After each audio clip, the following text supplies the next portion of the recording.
in here on. Hold on a second here. Mm-hmm.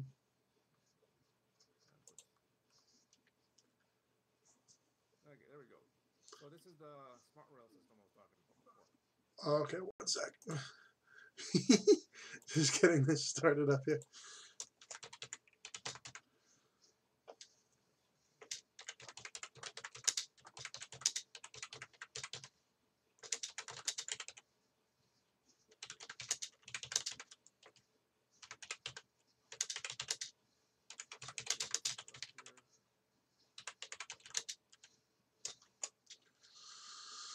Okay. All right, there we go. Much better.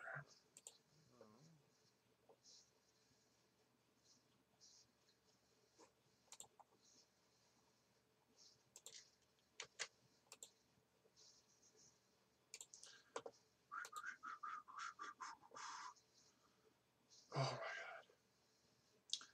God. I had one hell of a day yesterday. Oh my God.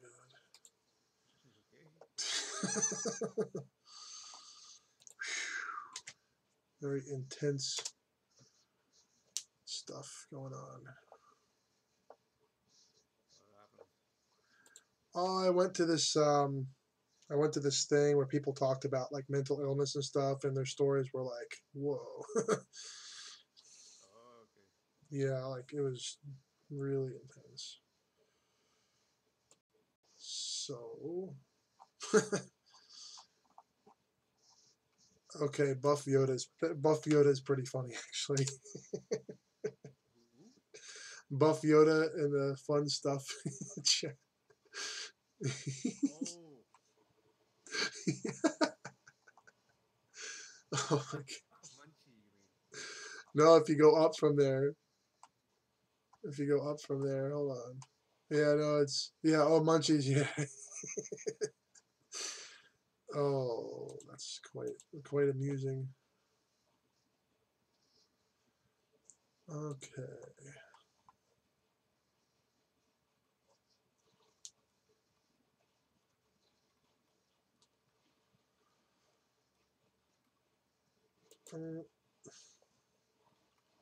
I think everything is set. Yeah, here we go. Here I am. Okay. Whoa, my gosh. What is this? What is this madness? Oh, you mean you just saw the rail now? Oh my gosh. That's left, right. The smart rail. I, yeah, looks okay. Looks above my pay grade there. This is a smart rail system. So this is completely autonomous minecart trains. There it So is. yeah. So Wow. So these blocks are just indicators for which like circuit it is. okay. So when when these are built out, these will be like the little minecart dispenser things at these colored blocks. Is that No, no? This is okay. These ramps are basically to prevent any type of bounce back, right? Okay. So this ramp makes the ones with the yellow concrete are Yeah. marked with yellow, just to make sure that they keep going in the right direction. The red Um. concrete are to prevent them from going back into the intersection. Oh, okay. So that's just marked out for when you build it. There'll be something there to make it like unidirectional instead of bidirectional. Yeah, so this rail only goes in one direction. We have Uh, another rail on the other side going in the other direction. oh, okay. I get it. I see. Now when you arrive here, if you want to follow me over here Hmm. this way. So for the majority of the rail, Hmm. it'll look like this inside here. So this is when you're riding along for the majority of the time, it'll be like this. Yeah. Then when you're arriving into the intersection, it splits off. Now I Okay. still have to make it look nice, but this is just the functional part, Yeah. right? So the train that's coming into the intersection process will go here. The Okay. trains that have already gone through the intersection will go through here. Mm. They come like this, ding, ding, ding, ding, ding, ding, ding. Hmm. Come over here, oops, and then they go out through here, right? And this is a non-return like bumper, basically. Yeah, exactly. So this one, hold on, this would be like, oops, what is this? Yellow wool. Yeah, okay, this would be yellow concrete, like that. Make it go in the right direction, right? That goes this way. That's yellow. That's yellow. That's yellow. That's yellow. That's yellow. That's yellow. That's yellow. Okay, good. I got all of them. Yeah. So that's all yellow. Yeah. So this is so the yellow ones basically make sure that's going in the right direction. Uh-huh. Now, the red ones make sure it's going the right direction as well, but it also prevents them from going back into back into the intersection and interfering with the rest of the mechanism. Okay, so basically, while the carts are going through the intersection, the red ones make sure everything is smoothed out and isn't getting interference or anything. Yeah, because the thing is, what happens if you have a cow on the track, stuff like that, you know, Yes. or a Yes. zombie, whatever, you know, real life situation, cow on the tracks. Yeah. The carts are going to hit the cow and they're going to bounce back, Yes. going towards the intersection. Oops. So then what it's going to do is it's going to hit this ramp. It's going to go up the ramp, bounce back, and go all the way in the correct direction. See? Oh, that's cool. I like that. So that's the idea. So, anyways, I've set these up, and I'm going to be testing them. So this is I haven't started recording yet, but all the trains are set up. Hmm. So let me just give you a quick little tour here. So if you're standing here, it's this thing here on top. I don't know where you are. Oh, there you go. Hmm. This is my little control area. Okay. Okay. This is just temporary. This is just for the test for the demonstration Hmm. purposes. It's not going to be part of the whole thing. I can be On your guinea pig here if you want. Yeah, you're the one who's going to be launching them. Okay. Okay. So let's go ahead and so it's going to be left, right, and center. So Okay. left is that side. That's going to be station number. Oops. That's going to be station. Let me just turn my phone down here. Hmm. Okay. So that's going to be station number 1 on the Yeah. left. On your right is station number 4, and in Hmm. the center is station number 2 and 3. Okay. So 1, 4, and then 2 and 3. Yeah. So yeah, 1, 2, 3, 4. Ah, 1, 2, 3, 4. Okay, I like it. Okay. So now the idea here is by 2 and 3 is Hmm. because you could have the train keep on going, and Yeah. then it hits another intersection way down there, right? Okay. Where then it would switch between 2 and 3. Okay. So you would have separate the interchange further out just to make it less easier to Yeah, build, basically. Yeah. Okay. exactly. I So gotcha. like, let's say this is your main highway, and then you have another branch off that highway, Yeah. and then this because there are 2 stations down this path this way, right? Hmm. So then you can split off at that. So this will basically go over multiple intersections completely autonomously. Whoa. That's Yep. crazy. And it has a three-way stop mechanism as well. You know what would be really, really neat build to see this inside of? Is like one of those helicarrier. You ever see those helicarrier builds that people do? A helicarrier? Yeah, they put it like they use those little. Okay, remember? Do you remember Doctor? I think it's Doctor No, or it might be Thunderball. I don't remember. Where they have those little pods that they ride along, and it's like in The Incredibles, the movie in The Incredibles. They have the little pods that are in. Yeah, so what they do is they go all around the base with these little pods, and they get off at different stations, but it's inside of a volcano base, just like in the movie The Incredibles. The Incredibles actually borrows a lot from the movie Thunderball, James Bond.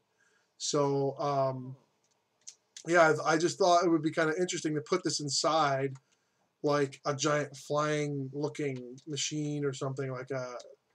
or a volcano, but you know what I mean? Like just to have this be inside of like an evil lair or some sort of build or like a cosmetic build around it that this is how you get to like the bridge and this is how you get to like the fuel storage area and something like that. Yeah, yeah, yeah. I mean, that For might be. practical purposes. Yeah, yeah, totally. The practical purpose behind this is for a long distance overworld. Yes. Oh yeah. Like you could put this in the Nether if you wanted to. It would just be very difficult with all the hazards in the Nether, right? Yeah. Trust me, I know all about that. So, especially with all the redstone, if you happen to hit a lava vein, yeah, that would be disastrous. At least water, if it breaks, you can get all your stuff back. But Yeah. lava, no, you'll lose a lot. So, Well, in one of the things that I've sort of discovered about redstone and water is that if you're in an area that's like water prone, just put some hoppers down into a chest and it'll catch all your stuff. You can set it up. okay, Yeah, you can set it up like that if you want. So if this is for some reason like under a pond and water just happens to like just drip down on like this block right here, just all the yeah, way at the bottom here, you could just all these repeaters and stuff will get washed out. Just at the bottom here, you just have like a little grid of hoppers. It would just catch everything. yeah, that's a good Um, idea. yeah, I've done that a few places where my builds are like just underneath the water, like just underneath the seafloor. Because if someone just doesn't realize that there's something down there because there's no demarcation or anything, let's just make a tunnel here and see what's down there. Blah blah blah. I see someone that was on the map yesterday, and I'm gonna go back there and see what they were doing. And they make a hole in the tunnel, and water pours in, and all of this complicated stuff would just be like gone. All the resources. Yeah, I know. And so that's something that I've actually done is with the lava. Yeah, you can't. It's just it gets burned up. But with the water, you can actually catch it in hoppers. So it's Yeah. not a. Well, this thing has actually be split up into five components, like Mm-hmm, five modules that you put together, and then it all mm-hmm. fits nicely together. But One, anyways, two. actually, we start recording on this side. So let's. Okay, I'll be on my little station here. Okay, and let's go ahead here. Second here. Are you always on your live stream? Yeah, I'm on right now. Oh, you're on already. Okay, there we go. Yeah. Okay, recording in three. Hold on a second here. Okay, recording in three, two, one. And here we are at the whole thing again. And here we have this. What is it? And here we have the whole thing again. And you can see we have Transit Biker who's joining us. He's got his own YouTube channel as well. And so he's going to be aiding us by taking care of the controls here. We built this little granite thing with lines, redstone going down, just to make it easier for us to activate the ramps from a remote location. So this is not part of the official build. This is just for test purposes and for demonstration purposes. So you can see here, in this case, it goes to this beast ramp here, and it goes over to this redstone block. This redstone dust powers this block, and then you get the repeaters going off, and then you get into this, which will power this. So you have this will get launched first, and then this will get launched second. On the others, so that's for the left side. That's station number 1. Station number 2 and 3, you have a simple line that goes all the way down here and feeds right into your redstone. It feeds right into your ramp here. Then you have for the station number 4 on the left, we have a left. So it is the right side. That's the left, right, left, center, and right. I'm being a little bit dyslexic here, going all the way down. And here we are, your one for this wrap here, and that'll launch that one. Okay. So we're gonna be testing the three-way stop here. So I'm gonna be giving Transit the go ahead to flip which one. So Mm-hmm. Transit, what I want you to do is I want you to flip the left and center one. So go ahead and do that. I need Oh to wait, use. I need to give you permission on here for bot. I'm locked out. Transit biker. Okay. Let me just Hold on. test it real quick. Yeah, I do have use now. Yeah. Hold on. Okay, so Transit, I'm going to give you the go ahead to launch those things. Go ahead and do left and then center. Any Okay. timing or just hit them both? Just one after the other. No Okay. timing needed. There you go. Here comes left. And the center one is coming as well. Left is stopped. Center stopped. Left is going. And here it's going. Okay, it's passed. Here comes the other left. And here comes center. Center is going, and it's going in the right direction there. And now we should have the other left go. There it goes. There's the other left. Without any collision whatsoever. Nice, nice. So let's go take a look at our tickets here. So we have station number 1. What's your ticket? Station number 1. Awesome. Now we have to go to this one here. We have station number 2 and 3. What's your ticket? Station number 2. There we go. And send this back here. And over on this side, did we have a train here? Yes, we do. Let's see if it's still stuck on here. I had to get a few rails here so that it stays on here. Okay, and let's go down. We have a few trains here from the previous testing. Station number 4. That's station number 4. Yep, actually we have station number 4 from our previous test as well. We'll keep that from falling off so it's a little bit easier for us to do that. Okay, that's great. So let's go set up again. Can you turn them all off? Transit. All off. There you go.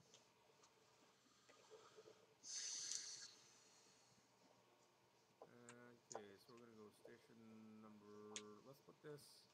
Let's change it up a bit. Okay, we're gonna go station number. Let's go station number 3 from here. Okay, so I'm gonna change this so I'm just labeling this so I can see which is station number 3 and which one is coming from what. Okay, then we have this one here, and we're gonna put this to station number 4. So let's do that. It's going to go to station number 4. That. There we go. And now we're going to do this one over here. Okay, this is going to go to station number 1. It went to station number 1 last time. Let's go station number 4 on this side. So let's put station number 4 here. There it is. Okay, and finally we have this one which is already set, and that's going to station number 2 and 3. Okay, so that's station number 3. I don't think we had one going to station number 1 yet, did we? I don't think we did. Let's have this go to station number 1 instead. We'll change it up. Okay, so this is going to go station number 1. Okay. Oh, actually, yes, that's station number 1. So station number 1, station number 4, and we have station number 3 and station number 4. Okay, is that 3? Yes, that's station 3. So we have 2 going that way, 1 going that way, and another one going that way. Okay? So, transit, I want you to launch all 3 of them. Okay, I'm just gonna do them in sequence here. 1. No specific order needed. So, keep an eye on left and right. Sorry, on right and center. I'll take a look on left. There goes left. Left is going first. Let's see which one goes next.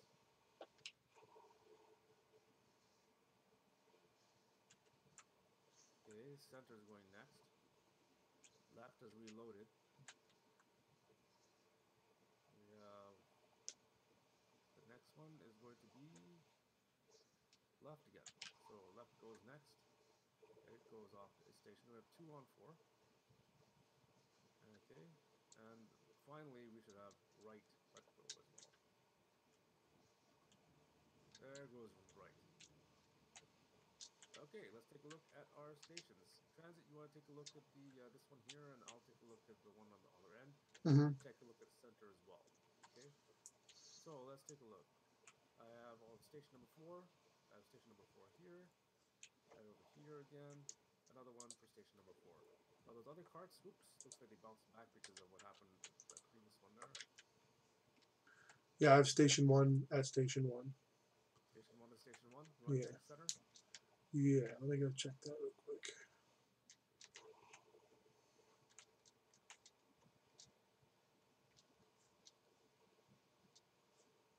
Center is down this side here. Oh. It's okay. It's okay. This is for the other side. So we have station number 3 at station number 2 and 3. There we go. So that works. So we've tried Nice. two combinations of what we can do with this, where we have two trains coming together and they stop for each other. And then we also have tried with all three trains launched, like in no particular order. So we I've tested this already. A special thanks to Ruan Goofy for coming on and helping me test this out. He's not really great at redstone, but he's really good help, and he helped me out by keeping switching these and watching the trains and everything and seeing where they launched. And he was a very big help with that, and I'd like to give him a special thanks to that. Very special Mm-hmm. thanks to Transit also, Transit Bike, for coming out as well and helping out with this. So that's it. Yeah. So that's it for today's tutorial, and so that's it for today's tutorial. Thanks for coming out and watching us. Please tune in next time where we're going to continue on with the Smart Rail series, in which case we're going to start looking at making this big old mess look nice. Because right now it doesn't really look that great now, does it? For the most part, I dreamed of putting this underground, but still, we had to make it look nice because there's only so much you can do after a while with the build. It's so impressive after a certain time, but I don't think everyone wants to go looking at redstone. So we gotta hide this redstone dust and all the comparators and repeaters. So that's more work up ahead as we try and make this thing aesthetically pleasing. So without further, so do tune in, do like, subscribe, and hit that notification button. This is Check the Effects signing off. I will see you in the next video. Peace.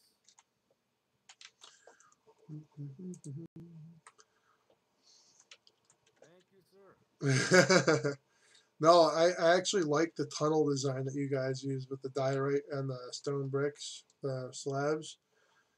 I only have um, to my one outpost, the one that's going to store all of the drops from all the different Mm-hmm. guardian farms. That particular one is actually has to go over a rail tunnel from another outpost in the Nether. So it can't have an ice floor. It has to be a regular rail junction. So it's just rail on netherrack and then slabs down the middle. Nothing fancy. Just simple, straightforward.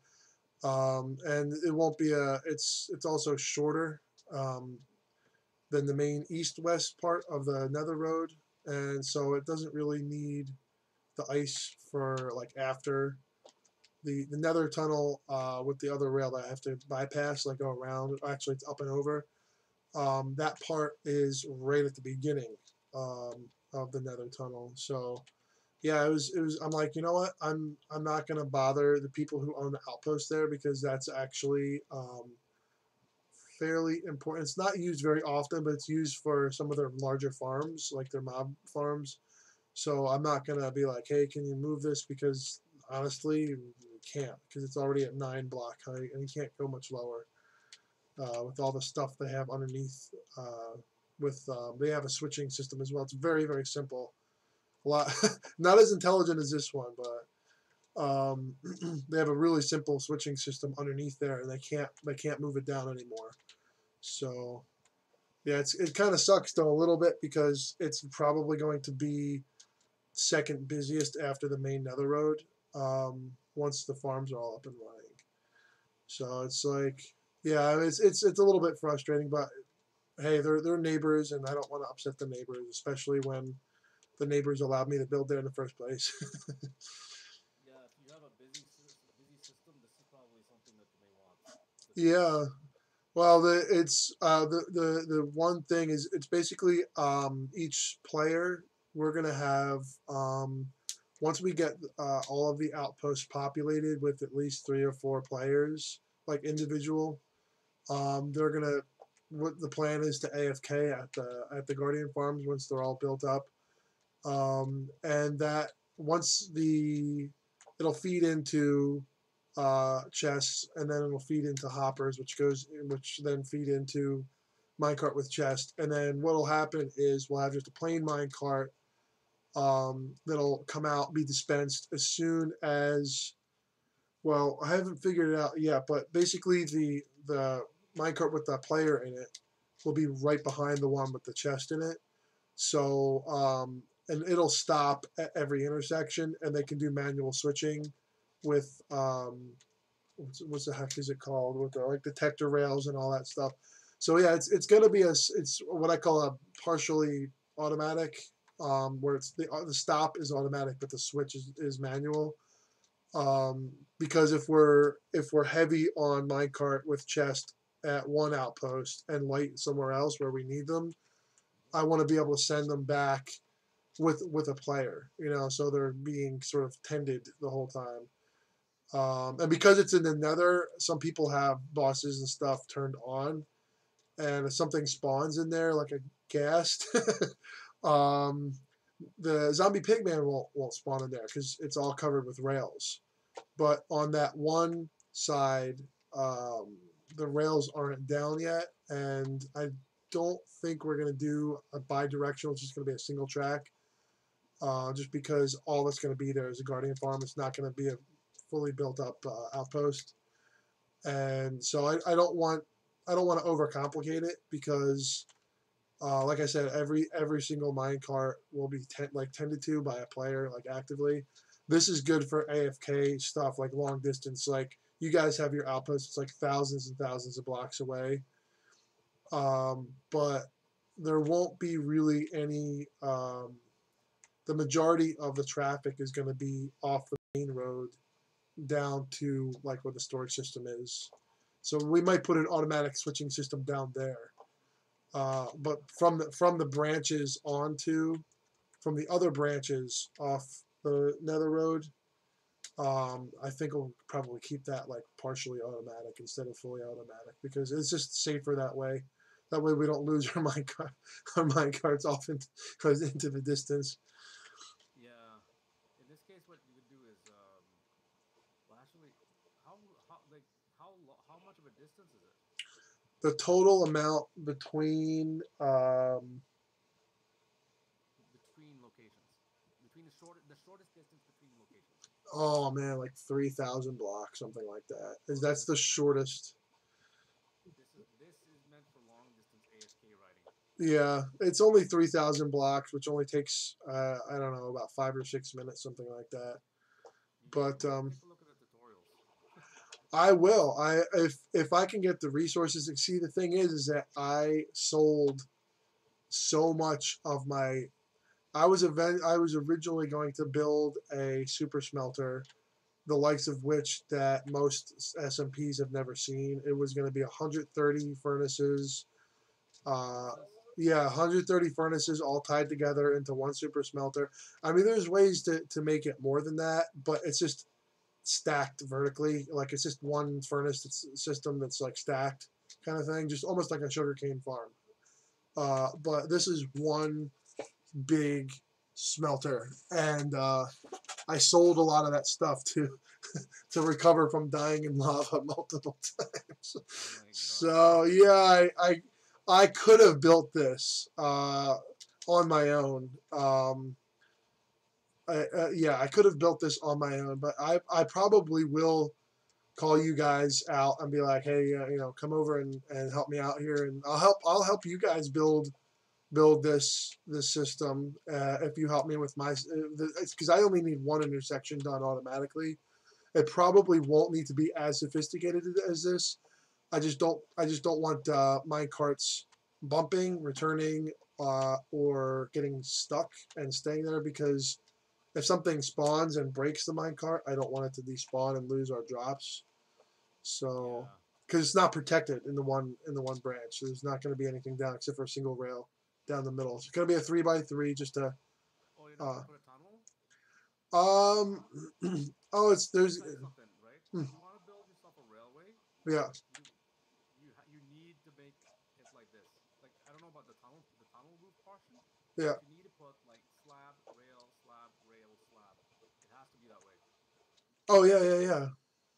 Because that way you don't have mobs spawning on it, and also you need to have like a wall or a fence on the like on Hmm. each side of the outer slabs.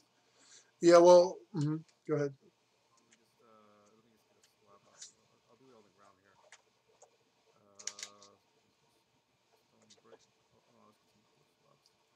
Well, I can actually show you how it's designed right now. Hold on, let me grab this. Any rail you do. Hmm.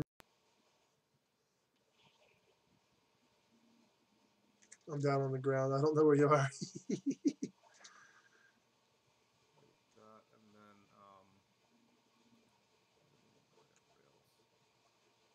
Wait, where are you? I'm down on the ground. I see cows. There's a chicken.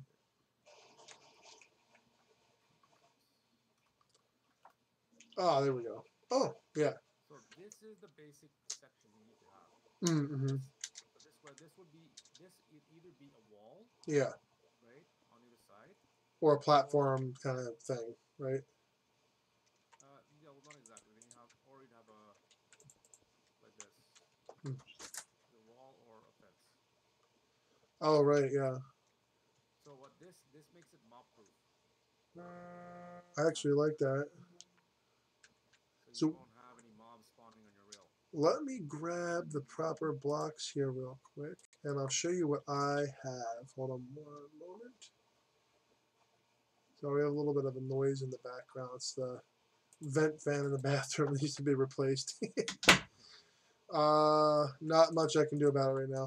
So we have, this is our current uh, sort of, let me just do it this way like this, just to Please simplify. don't tell me you just left it on nether rack. No. So we have, Oh, it's an ice highway. it's ice, and then because we don't want anything spawning in there, this is the main highway, okay? So just, you have to use your imagination a little bit. So the walls are still just netherrack. Let me build a little sample section here for you so you can see exactly what's going on. So 1, 2, 3, okay. Then we have 1, 2, 3. I'll make it accurate. Let's see here. And the walls are going to be changed over eventually. But right now it's just mostly, I mean, there's a few little fill blocks here and there, but it's mostly because Endermen took the blocks. They like taking blocks, and it's very interesting. They're like, I'll just take this, but if you look at me, I'll attack you. Okay, so we're gonna come in here. Mm-hmm.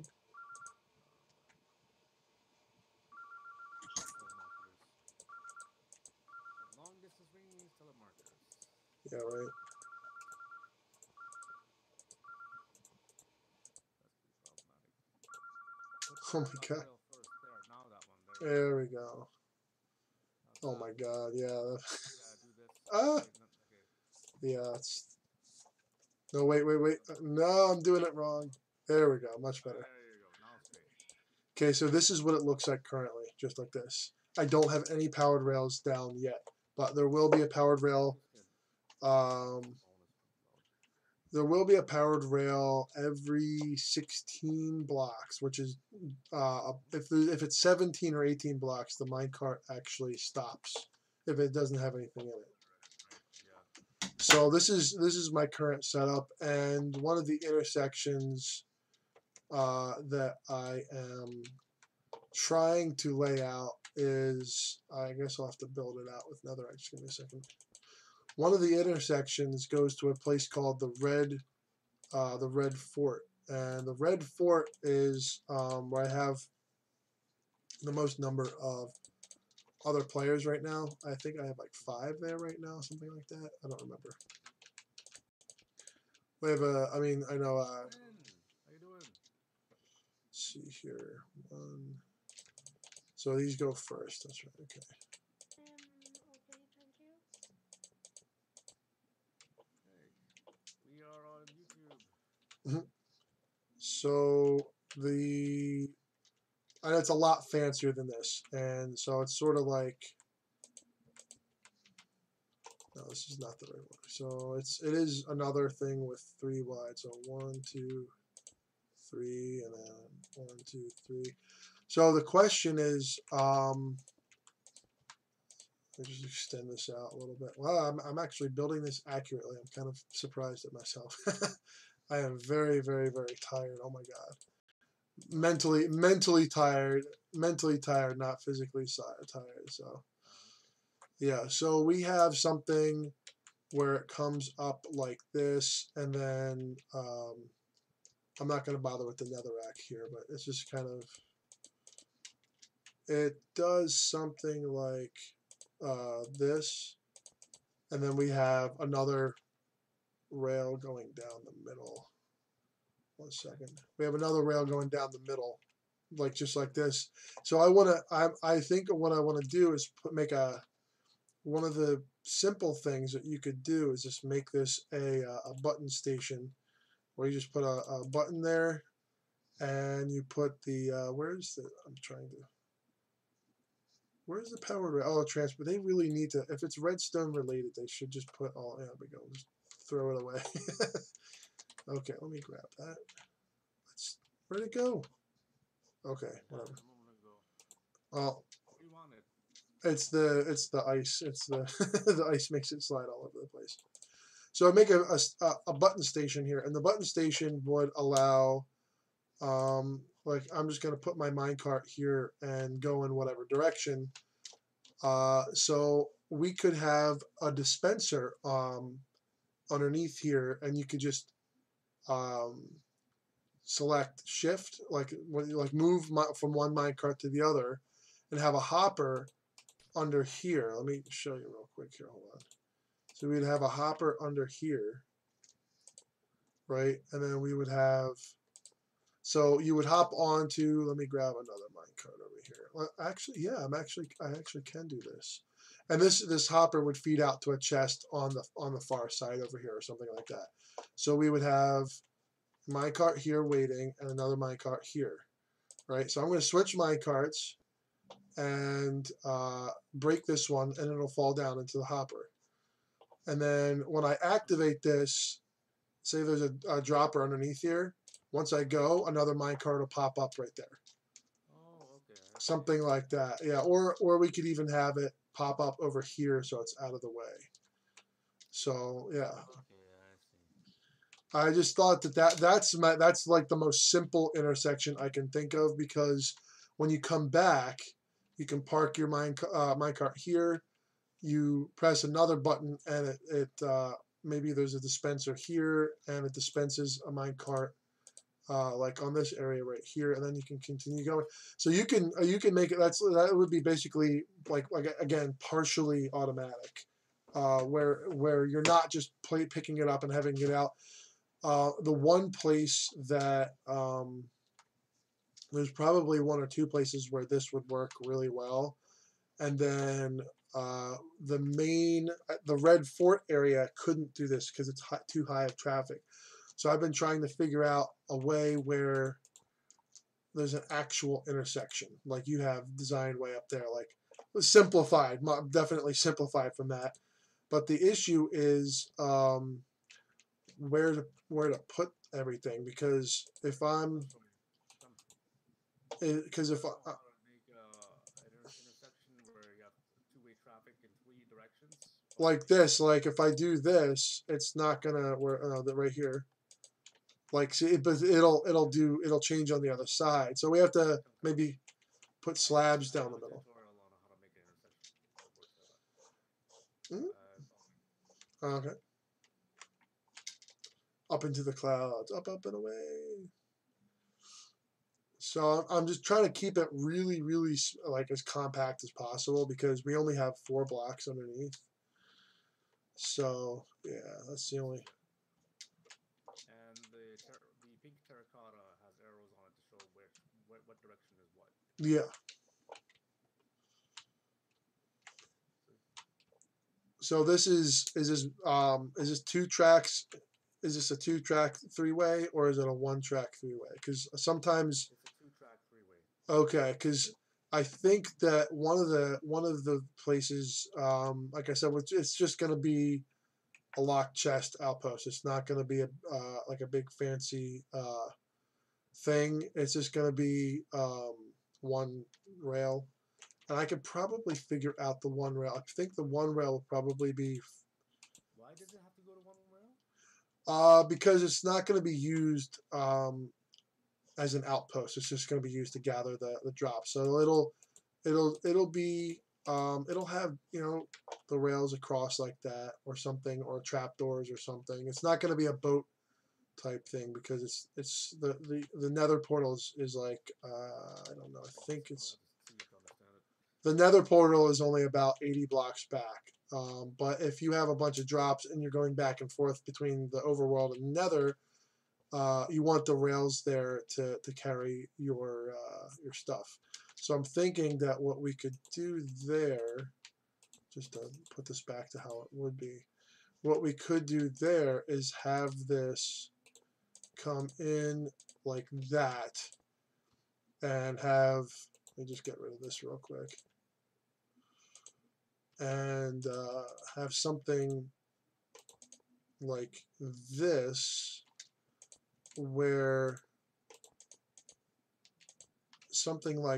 where it actually cuts across, because this is it's a north south. The main nether is a north south.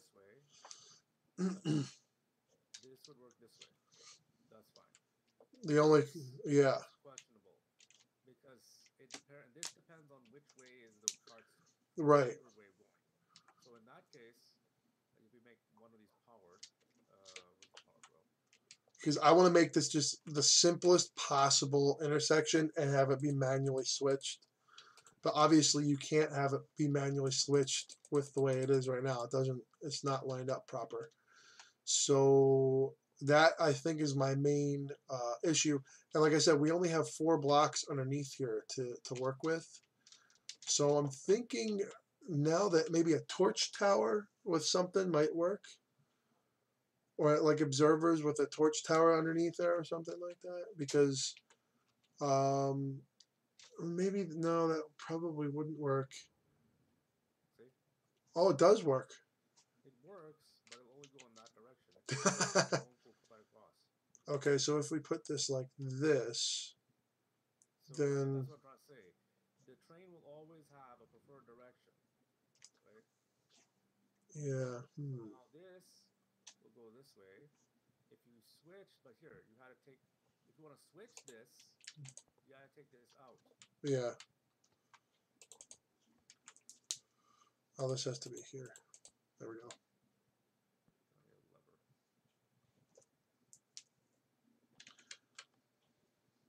Like that. Okay. Right? So we would have to have an. Yeah, if you have a 4-way direction, like. So we would have to have a unpowered. These would all be unpowered, obviously, just because. Yeah. So watch it. So watch. If you have this like this, and like this. Yeah. First of all, there's no way to get the power into it unless you have something underneath or over. Oh, over top. Yeah, that would work. Like this. So something like. Put a lever on there. Whoop. If I get a redstone torch, I put that down.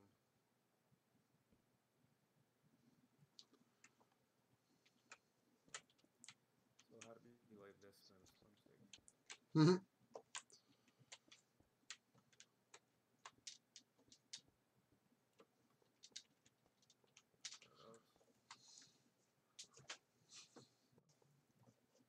So,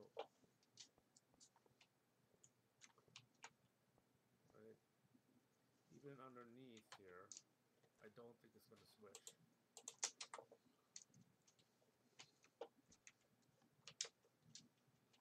See? It won't switch. Now, if we put this there, it will. No, it won't, because these. So we have to remove. So we have to remove. We have to remove one. Exactly. Then it'll switch. Yeah, that's going now. So okay, so I'm probably going to have to do something off to the side here like that, and then have a switch like this. There we go. That works. Take a Sort look of. at my episode 23 on my tutorial series. Wait, did I just solve it? Whoa. I think I just solved it for at least for this direction. And then, Wouldn't that be simple, just simpler, just to make it go straight here and have the switching right here? well, the thing is that this is going to have to be moved here. And then we have, whoops. Aha. Well, oh my gosh. I think I did it. Then let me just like this. And then, no, we, I'd have to go here. right. Because it already knows. Okay. And then, so this would have to be moved over one block. This would have to be moved over one block. So this whole thing would have to be moved like so. Like that. There we go. And then now we can put a lever right there. And this there wouldn't be another rail there, so it would only switch this one. That works. Hey, look at that. Did we just solve this?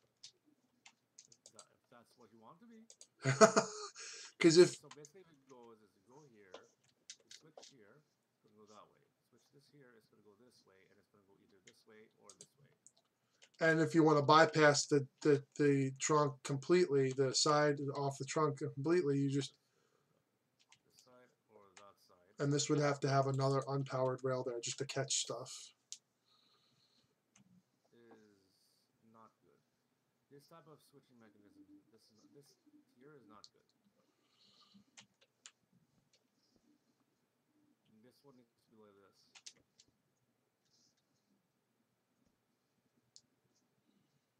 Stuck. Oh, there we go. So this is why here. If this comes in like this, Yeah, right? You can switch this way yeah, or this way, right? So Yeah. let's say you switch this way, then you can go either this way yeah, or no, wait. No, it needs to be on this side, so yeah. this is wrong.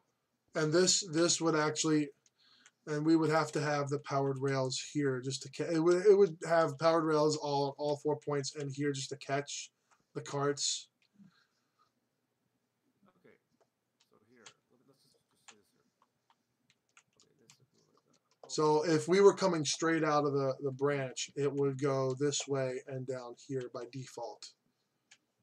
And let me check let's say this. come in from here, and you can go this way or this way. So these are both off right now. So And the this can go either this way okay, yeah. or this way. Okay, that's good. Now we have this one here. This one goes this way, and that's wrong. This can't switch. Oh wait, no, this is from this side. Wait, Yeah, hey, look at that. hold on. We're going from the. Are we doing the system or the American system? Well, that works for me. That's right. That works. And then if And then this would go this way. Okay, that's fine. That's right. Okay. and then okay, so that does not. This has to be switched here and okay, so that actually has to be switched as well. And then I can do that. I can so that's actually good. I need to take a screenshot. You wanted me? I need to take a screenshot of this. Oh my gosh, there we go. Yeah, no, that's exactly. So it needs to be that's the single track, and I think what I'm going to do actually is How many cards are there going to be in this thing? well, it's going to be one with a player in it and up to 2 with the chest. Then it's not going to work. But that's only if, let me see something here. Okay, so this You is, get bounce back. so this, if we have it set up like this right now, this will go down where we want it to. But transit, the thing is, it will work for a single card, but it won't work for more than 2 cards. Because it'll bounce back through the intersection. Yes. Here, come here, I'll show you something. Okay. Trust me, if you follow my tutorials on here, you learn a lot from this, honestly. Because look at this. See these bumps here? Wait, teleport me. Teleport me. I'm lost. There we go. Okay. Yeah. See these bumps here? Yeah. It goes up like this and then just comes down like that. Yeah. This is to prevent bump back. Because the moment it hits the intersection, let me try and explain this a little bit. Mhm. Okay, let's see if I can find something where it's flat. Okay, let's go down to the ground. Hold on. I'm gonna. Go down to your, yeah, let's go down. Let's go down to your thing. Well, as I'm taking the shortcut here. Okay. So as soon as it peaks on that little bump, the next minecart has room for it. Mm-hmm. Okay, let's take this. So you have a minecart here, minecart Mm-hmm. here. Now watch. If you have another minecart here, see? That's like the furnace minecart where it changes direction once it's at an intersection. It bounces back. It bounces back. But here's also the same thing. Minecart here, minecart here, minecart here. Yeah. All minecarts behave that way. The reason is this minecart has its hitbox in not in 3 blocks on an intersection on a turn. Anytime there's a turn, it's gonna have that. Same for ramps. I see Minecart that. here. See? Oh, it overlaps. 3 blocks. Oh. Yes, exactly. So let's. Not only that, but it's not noticeable, but it also the minecart itself is raised at it goes up about like a fraction of a millimeter or something like that. It actually goes up one by Yeah. up a little bit millimeter whenever it turns. So it goes up and it also overlaps. So that's why it's going to do that. So when you that so that's that station here. This works for a one cart system. Our nether highway Yeah. doesn't work. As a matter of fact, the guy who designed our nether highway, Mm-hmm. he made it very very simple. I think he did something like this. Oh, you're right. It's actually raised up there on the corner. Well, that explains a lot of the issues I've been having with my super smelter. Actually, I have a super smelter, and it has, um, because of it's just massive capacity. Um, I have it set where it has mine carts. And you have bounce back. I've bound it's a minecart set on a loop, picking up stuff from the hoppers below and putting it to a hopper loop down below. Just for fear, it's just purely for like a item buffer, so the hoppers and the item elevator doesn't get backed up. Still does, but you know, so it's a monstrous, it's a monstrous super smelter. But no, that because every time they get crowded on the corners, and it also depends on how much load they have. If one is almost empty and the other one is full, the empty one is going to get bounced around by the one that's full. And I have noticed that actually, which can be very frustrating. Because Yeah, you definitely need to take a look at the tutorials. Look at the tutorials section in hmm getting started in the on the Jinsue Empire Discord. hmm Starting with episode number 22. Okay. Oops. Ah. So that's the first episode of the Smart Rail series. Because there's a Okay. lot that you can learn for using minecart trains. So like a minecart train, hmm a train, not a single minecart, a minecart train would Yeah. not be able to traverse this safely. Yeah, it would bounce back. It would split up completely, basically. Yes, You might get one out the other end, but not all of them. if you're lucky, right? So if I do like this, and let me get another mic for hard rail.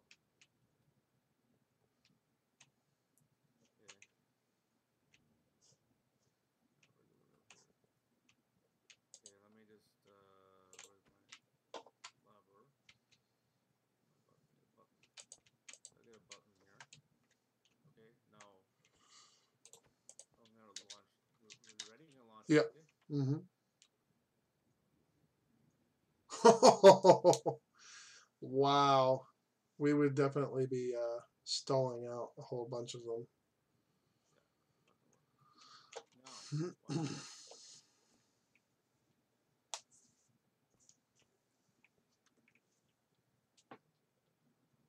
Here it comes again.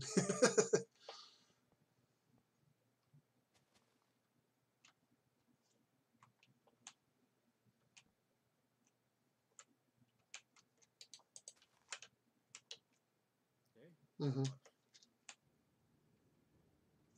See, it passed it. It got Interesting. past the first turn. Now, if I take this out, just to demonstrate it better, right? hmm There we go. Oh, wait, there's another turn over here. Got that one.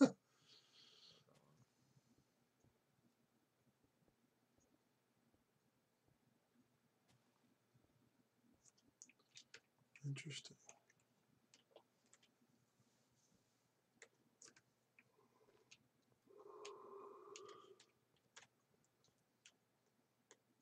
Okay. Oops. Now, get rid of the fine card here. Here we go. Now, watch where it comes from. See? Made it So, past the first two turns because it had the anti-bump back bumps. Anti-bump back ramps here. So then it so works. let's see if this helps through there.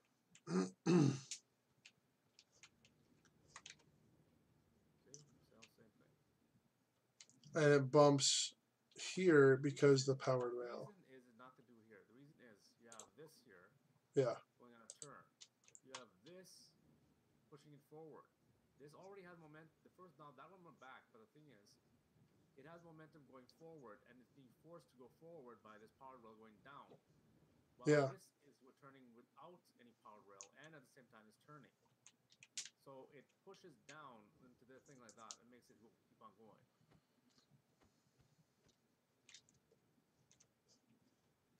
Let's see here. Oops. Hey. Wow, that's that does make a huge amount of sense. See? Wow, it doesn't even matter how many power rails you have. It doesn't matter. It's the bump. You have to have a bump. You have to have the ramp there. Huh.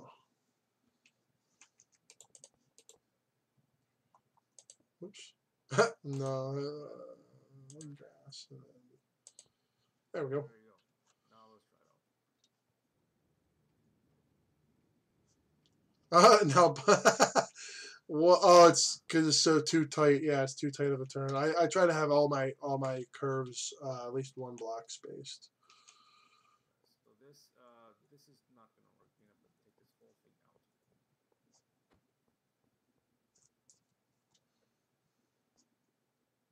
Okay. And you can have this like this if you want.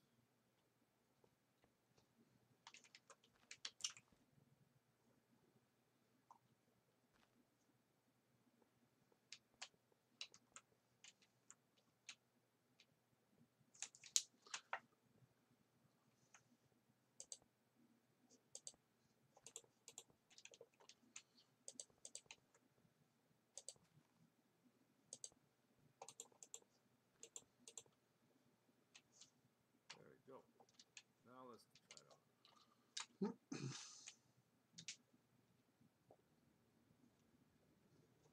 A little bit of bump back there. Oh, because it wasn't on a turn.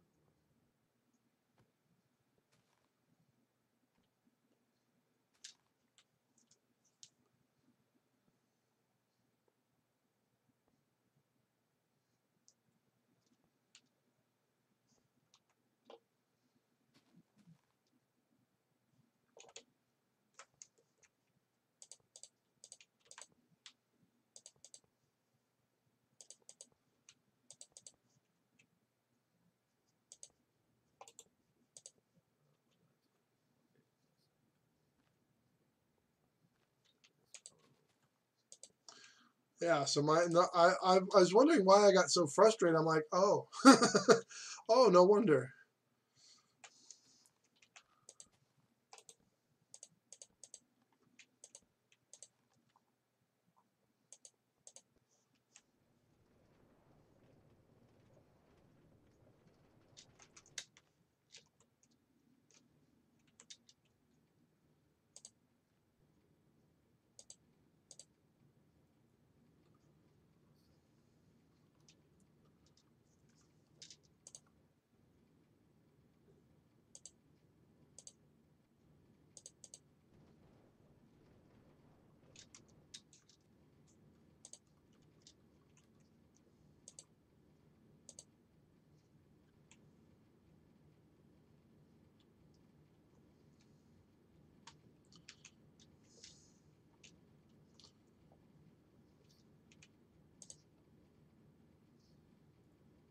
Whoa.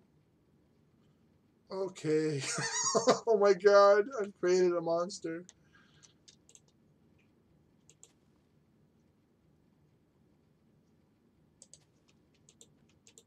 There you go. That's it.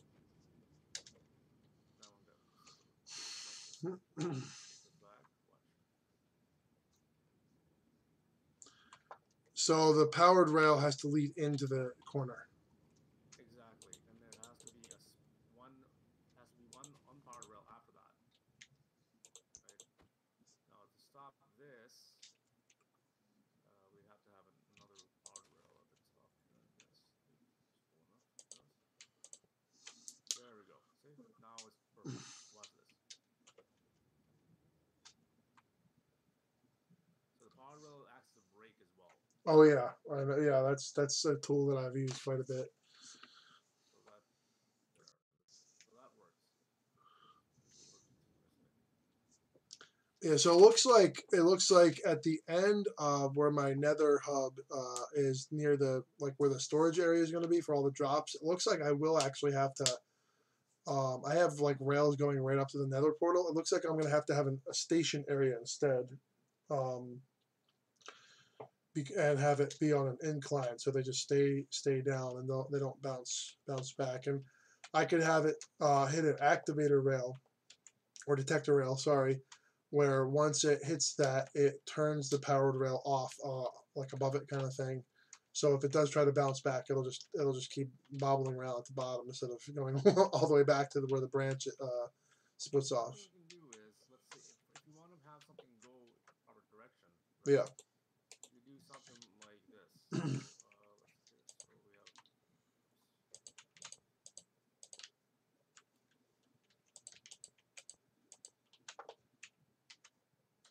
Let's see. I need.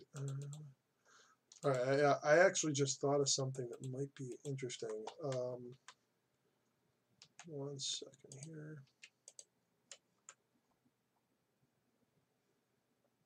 There. See? This will make it go one way. So I'm gonna have to have like a little station area. See? So let's say I happen to have a bump, something bumping me back here. Yeah. See? It'll just keep bumping until it moves, whatever it is, moves out of the way. Exactly. I like that idea. Hold on 1 second here. Just a little bit of a proof of concept here. Let me move this. This Use is this to activate another rail. so. Check this out. I'm just putting this down, just thinking this out right now, sort of out thinking out loud kind of thing. Now, Pardon me while I munch. yeah. So, okay. So this part here would be powered, and then this part here would be powered. No, this is just it's not the same.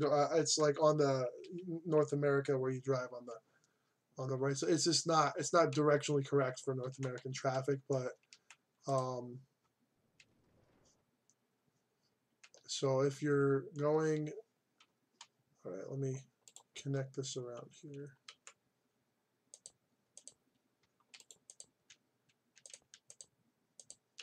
So I'm going to be riding this minecart, so there's not any need to do the bumpy thing. So we're just gonna.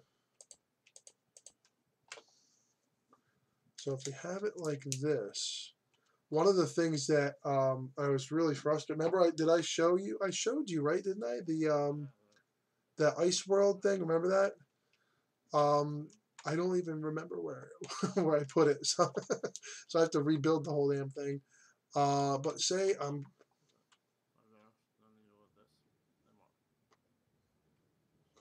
but it doesn't allow traffic in the other direction. I don't. It's just like a proof of concept kind of thing.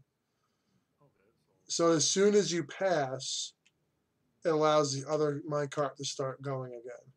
And these detector rails would be many blocks apart, like up to 50 blocks apart, something like that, with repeaters and all that. And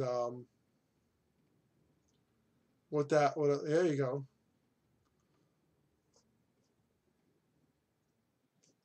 So I'm trying to remember how I built it up. Oh my god. Okay, so the detector rail was here and here.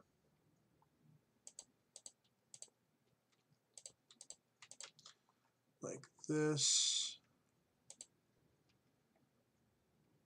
Something like this.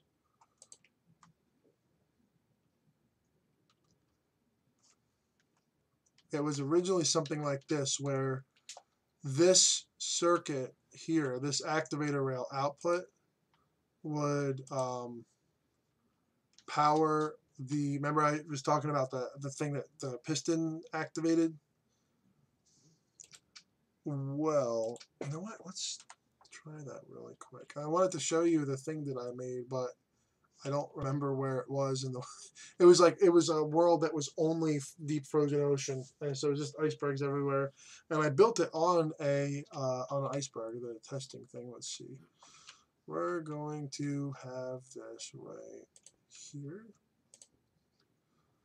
and we're going to just have a couple of pieces of stone right here. Okay. Then we're going to have this coming along here. And then something like this. But then this is over here. Something like this, where it's there's like a, I can't put it right there. Hold on, let me activate this. I should be able to. So you can move the rails sideways, and then I can put this there. And move it back. Can't because they're not close to the thing. But then, do it with those stone blocks in there. well, let's take this thing out real quick. I need a little bit of space. So one thing I learned about redstone, you got to give yourself enough space. If you don't have enough space, that's not going to work. So we're going to put. So this big thing, Mm-hmm. you just do like this. Yeah, but I want it to look nice on the tunnel.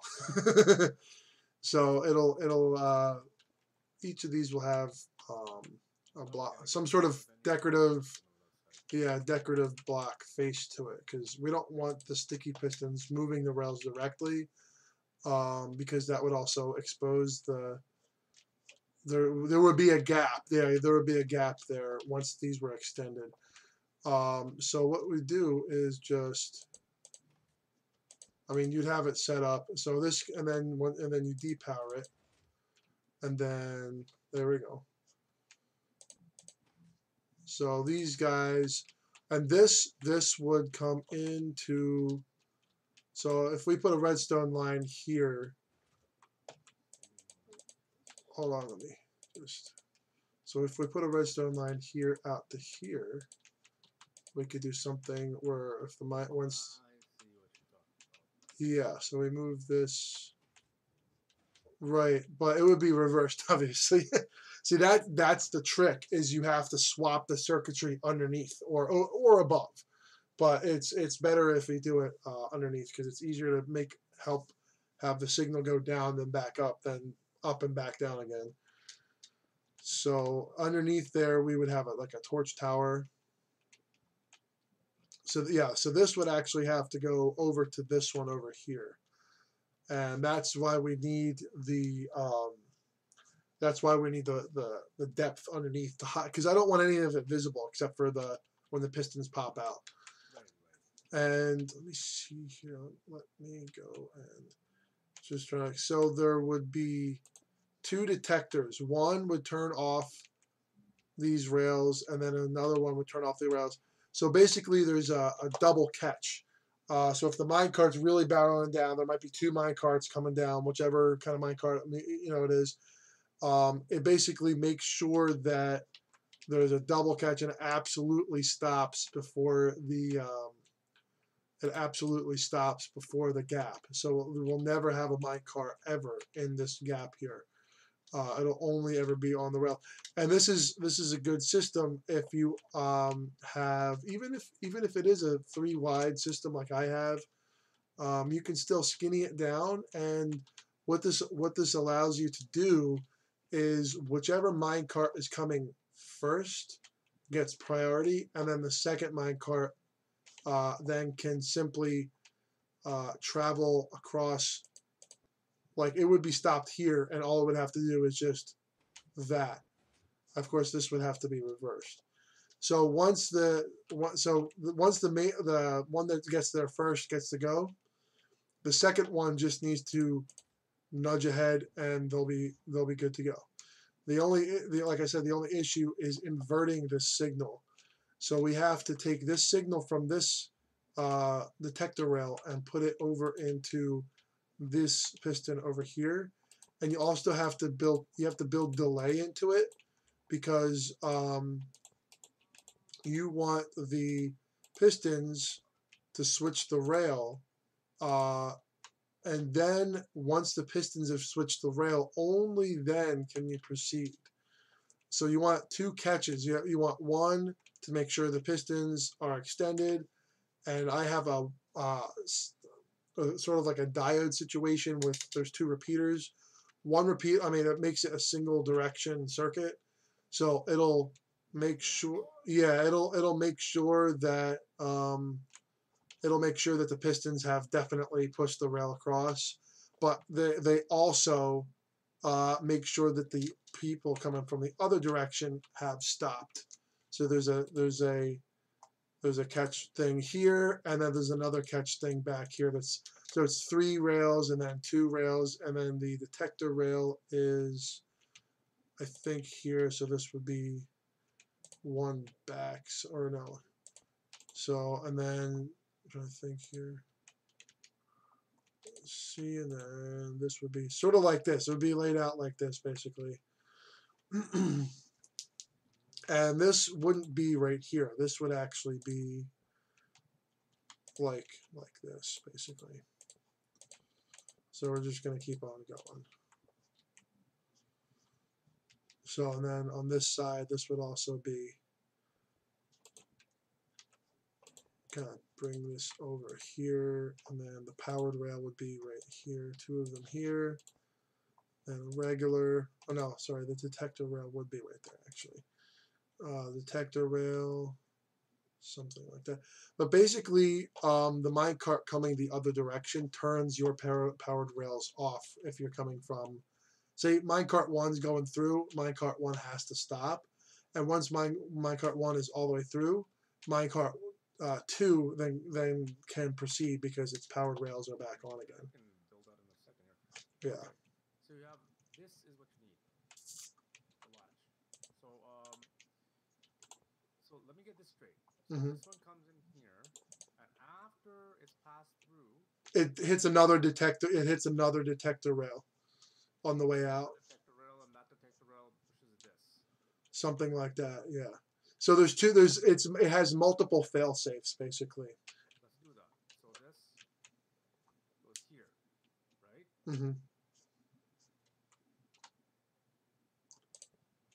The only trick is to get the circuit out of the way. It has to either go underneath or over to invert it. So it has to swap from left to right and right to left. So that's that. Okay. And then this would extend, right? Okay. So something like that, yeah.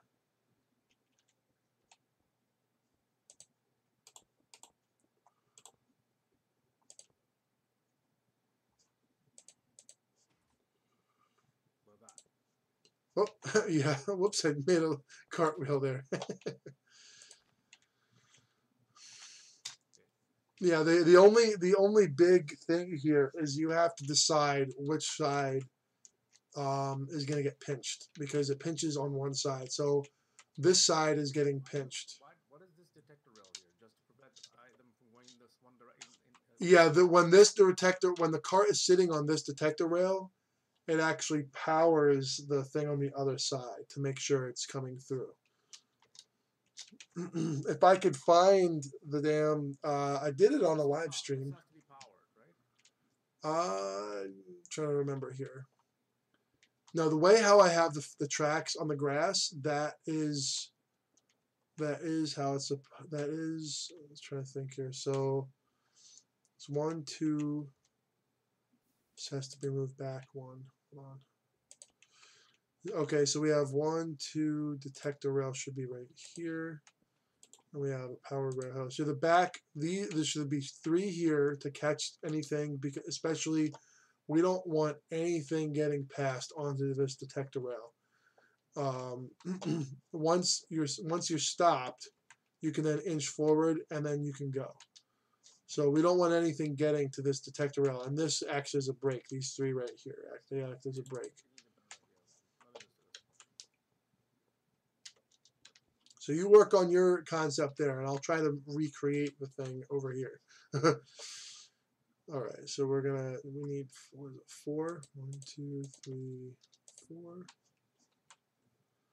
And then we're going to bring it up. Let's see here. Let's just say, yeah, this is the, what we have.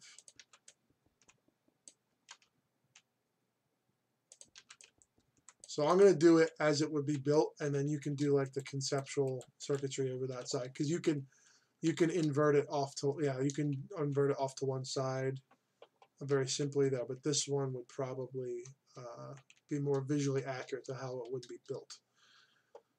Let's see here. Okay, let's see, extend this out over this way.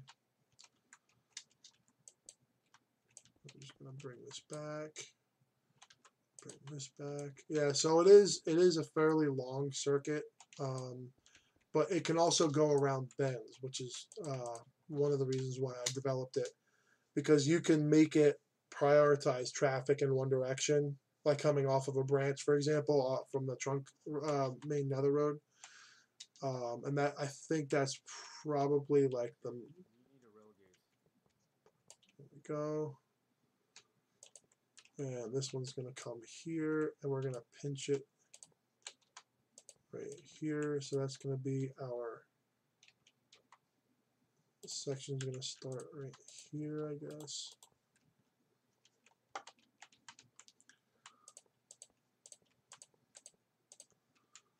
Okay, and then see this. Okay, so this is the main footprint of it, without any redstone going on at all. And then we have a sticky piston over here. And then the big downside about the sticky pistons is that you need to have immovable objects underneath them, or else they'll, or with the slime, I originally used slime blocks, but I'm just going to use furnaces under here just to make sure there's nothing being grabbed. And then we're going to have furnaces be just, whoops, hold on, there we go. And here, and across here. So this will make sure that nothing gets grabbed by the pistons at all. Okay, and we're going to put our face blocks right here. And then I take these out real quick. And okay, so the face blocks are going to go there. Sticky piston. So originally I did do this with slime blocks to get just a little bit more spacing with the circuitry, just to space it out a little bit. But I don't think that actually needs to be done. Make these face the other direction just so they look nice. So this is what we will be seeing in the tunnel.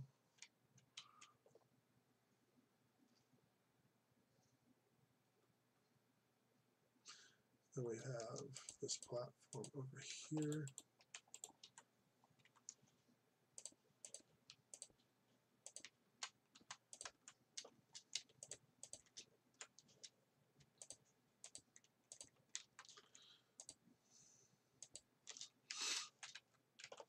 And then we would have, let's see, the face blocks on this one would be actually right here. And is there a way to make that closer, I wonder? Maybe not. I don't know. I mean, I think I might actually want to make that slightly closer just so I can make it spawn proof.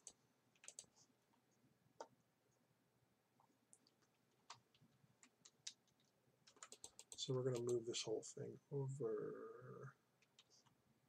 like just like this. Oops.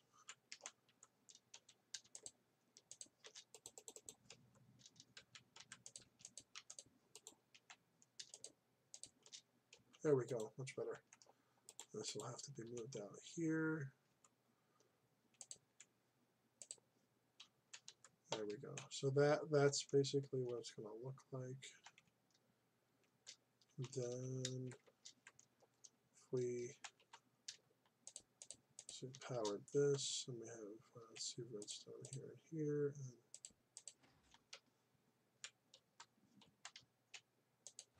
okay, so that does work. And then we need the pistons for this side. So we need to put these down here. And bust this open and put the pistons in.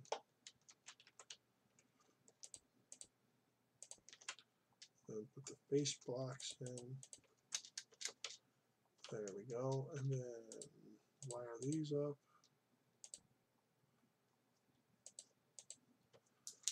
And the other thing that I was thinking is that you could have a lever on each side in each direction where you can stop and make sure that the rail is back in the other position, just to save on all of the inverting and all that stuff. If I wanted to make just a real quick swap, like track swapper.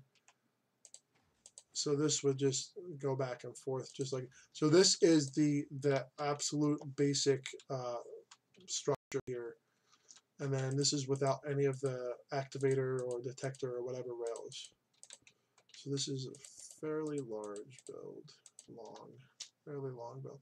It's like I said before, it's mainly just to get the spacing so we don't have powered blocks next to each other, then we get cross powering and all that nonsense. So let's see here. Okay, so the first thing we're going to do is we're going to put a detector rail here, and we're going to put a detector rail here, and we're going to link these two. The thing I did before, which was really neat, is once I had it built, I actually linked up the two sides in a loop just like this, and it was actually really cool to watch because the minecarts would just go around and around and around, and the minecarts are making the track move automatically. So it's kind of fun to see. Or I'll extend this out a little bit more. There we go. And okay, there's your rail switching. one moment here. That's just to loop them around here. So here's another thing I invented. It's called a cascading stack circuit. yeah. And you need that to do this. Okay, watch your thing there, okay? Mm-hmm. That's one lever. Oh wow. One input. So if I wanted to do it manually, I could do it this way with the lever. Yeah.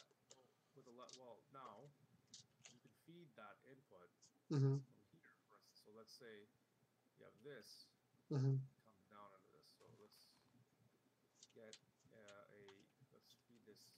You know what? I'll keep it up on the surface so you can see what's going on. Where was I? Okay. Oh, this looks like some advanced redstone stuff. I'm like, my brain's like, what? That makes sense. All shall be known. So let's see here. So we got this here. I need torch.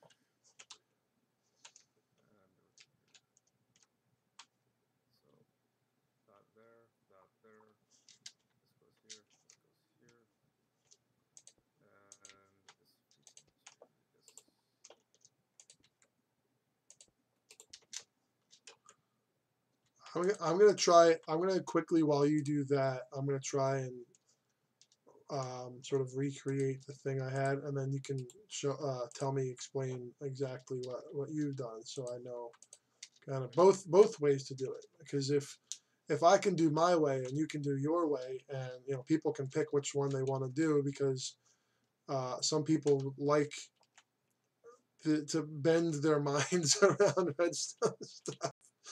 This, yeah, that's, and yeah, yeah. Oh wow, look at this.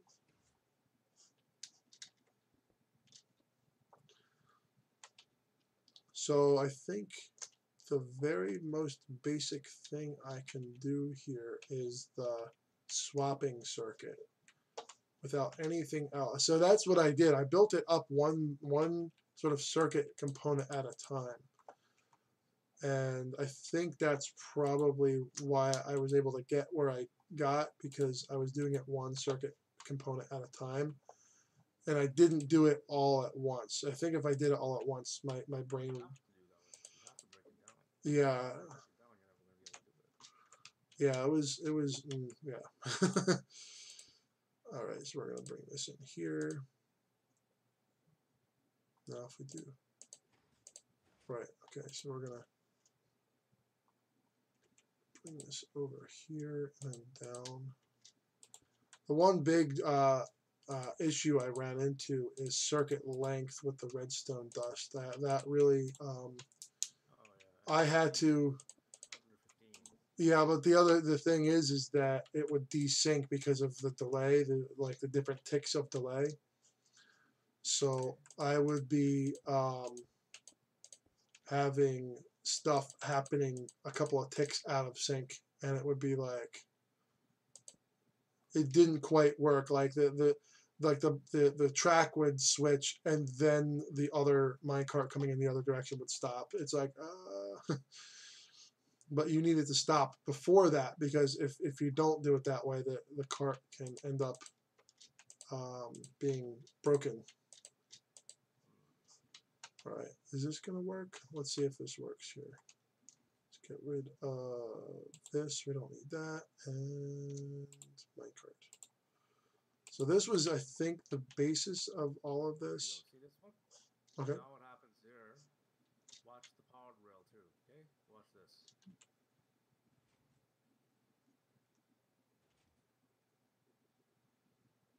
See that? Try it one more time. Oh. Okay. Stand here. Okay. Right there. Okay, so watch the power rail and the pistons. So now this is blocked off, right? So Yeah. on this side, right? Yeah. Now watch. Oh, that's cool. That's very cool. I like that. That's very, very clever. It's witchcraft. Witchcraft. So, all right, hold on one second here. I gotta. Okay, so this is like I keep building, like I'm just doing this one little section at a time. So you see what I have going on over here?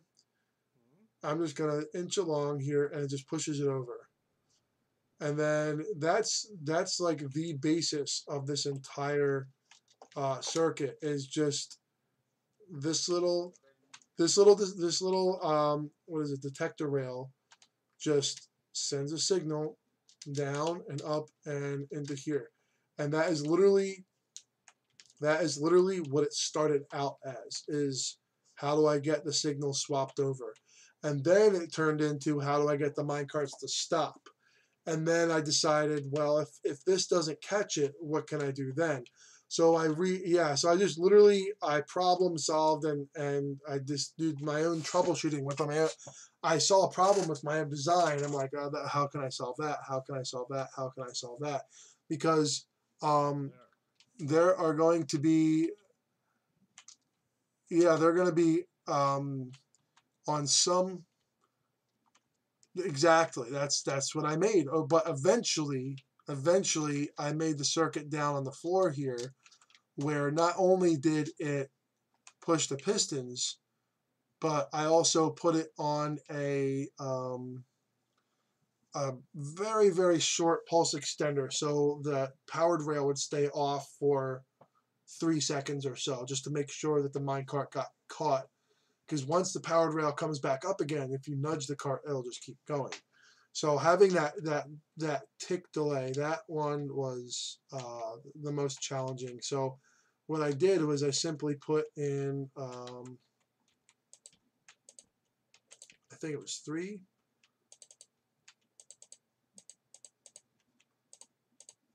Hold on, let's see.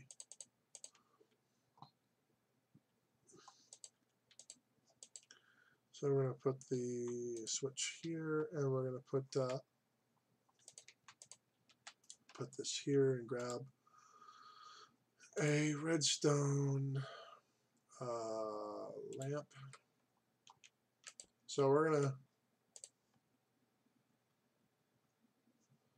but then, yeah, so you see that delay. When I turn it on, that's one thing. It doesn't matter how long it takes to turn on, but it does once it turns off. So I'm going to turn my switch off, the minecart goes past, and there's that little bit of delay, and then it turns on.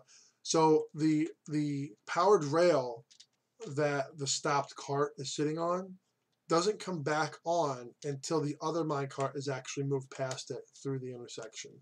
So when you turn this on, yeah, there's a delay. That delay doesn't matter.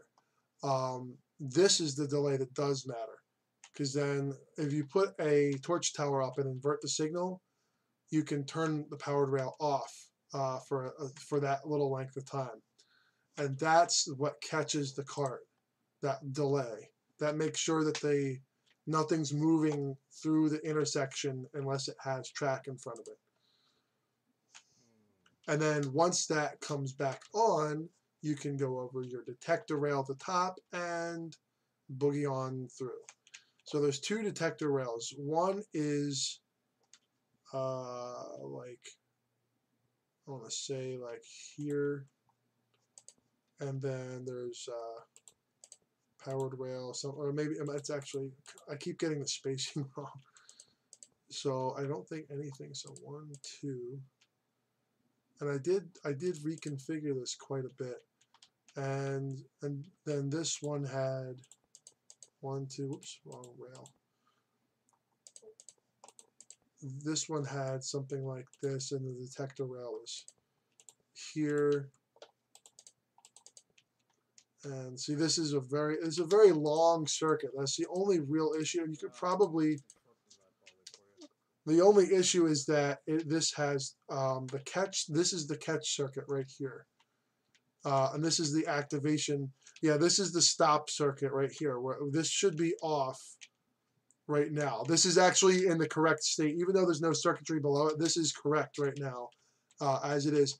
So, and then this would have the thing that, would come down here and flip it. And once this is over, then this powered rail would turn on again. It would turn on, but the train wouldn't go anywhere. No, but so it would stop. So you turned on and you just nudge it, and it would automatically. Nudge it. Okay. Yeah, and then this just makes sure that it can get through, back through here, because I think originally I had both sides pinched through here, but it's a lot easier this way. I just make sure that that the minecart has enough, momentum to get through here, and that was mainly because it had to go around this curve over here. It had nothing to do with the actual circuit itself. But it's good because you make sure that it's getting through here quickly before the next minecart comes through.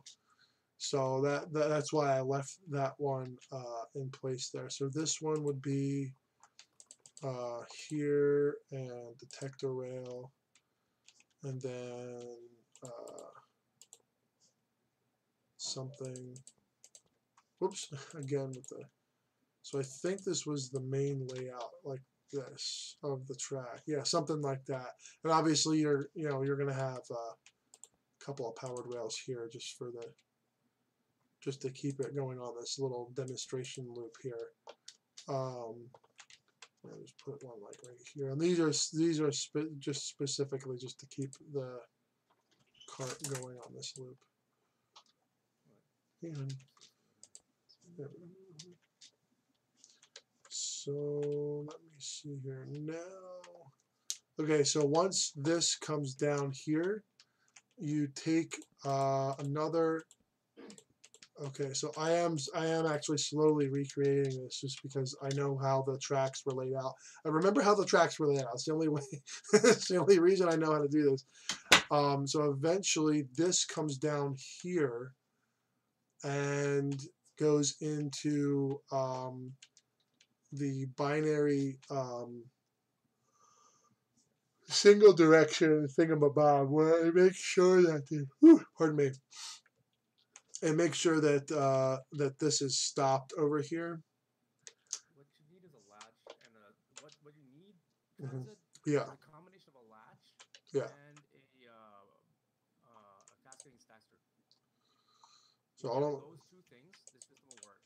That's all you need. Like I can show you right now. I'll try it now. The way you do it makes a lot of sense, but my brain, I can't wrap my brain around it. I'll show you. It's like, oh, okay. So this is actually wrong. My education is computer engineering, so it kind of helps. Yeah. So okay, no, that's not the right one. Okay, so this actually has to come up on here. So this circuit actually, these circuits have to cross underneath each other. That's why. So I'm going to bring this one. One of them has to be up above the other one. That's the only reason for that. But the only real downside that I know of the circuit is once you build it, you can't get inside of it without breaking the redstone lines, which means that the circuit is actually going to be broken. It won't actually work at all. So you can have mine carts coming through, falling off and whatnot while you're working on it. I guess you could have just a lever that keeps one of them extended or something like that. So instead of getting just a quick nudge, it would actually stay extended. So you'd have like a maintenance lever on one side. Okay, so we're going to run this one down. So this one has to come down over here. Yeah, so I'm just going to build this out from memory real quick while you do your thing over there, because I really want to get this the way I remember it. Yeah, so let me see here. This goes down here. No, that goes over here first, and then down here. Because the way I had it set up, it was just a really long circuit, but it wasn't necessarily one that was wasting of space of any kind. The only reason it was really spaced out is just to make sure that nothing was inadvertently powering anything else, and also so you can get access into underneath there. Yeah, because there's gonna have to be like doors, because stuff is gonna be able to spawn down there, and that's not necessarily a good thing. So we have this coming down here, and this is gonna go up above like that, and it's gonna come down like that, so the other circuit can go underneath here. Let's see, and where's I think the repeater's here. So everything is at least a block or 2 blocks away from each other, just so there's no accidental powering of anything. Okay, so if I put this redstone dust in here, we want a repeater right here. Yeah, so I had to fiddle around quite a bit with the repeaters to get the delay to match up. The only downside with that is the only real downside with that is that it does slow the system down a little tiny bit, but it's not really that much of an issue, honestly.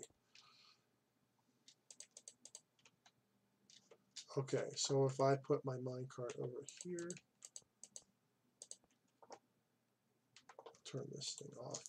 And there's also like there's going to be redstone lamps to indicate which current layout is. Like if you have a redstone lamp, that means you're good. But if your redstone lamp is off, that means your track is not aligned.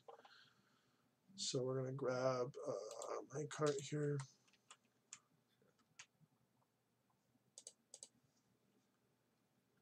So currently it is aligned.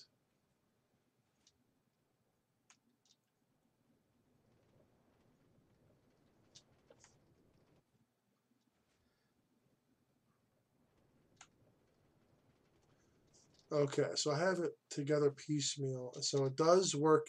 It does currently work, except for the stop circuits are not hooked up to the track moving circuit.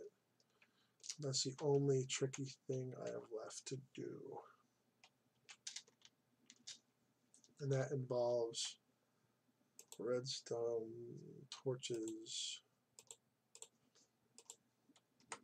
Okay, so oh my gosh, this is bending my brain. Even though I already built it. Even though I already built it, it's bending my brain. Alright, so we're gonna have okay, so this has to be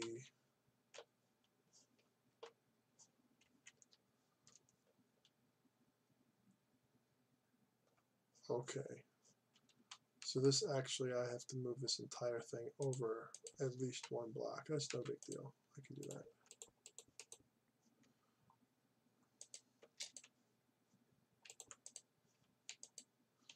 Okay, and then we have a block. Oops, we have a block here.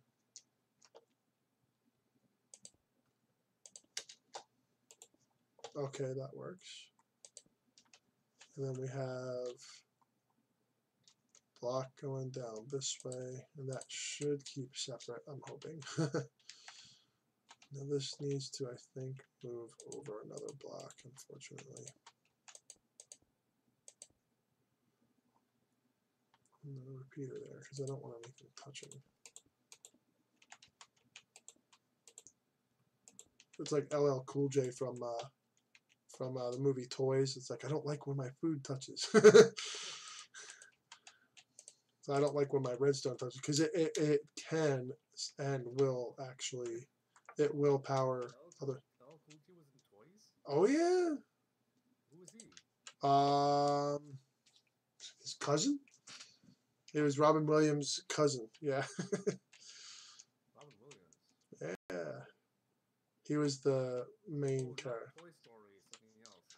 No, it's a movie called Toys. Okay.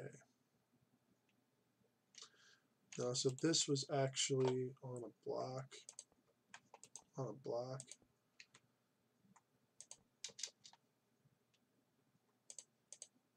Okay. Okay, we're cooking with gas here now. All right. Okay. We actually have some progress being made on the stop circuit. Very nice. Oh, it's looking it's looking correct, which is a good thing. Let's see here.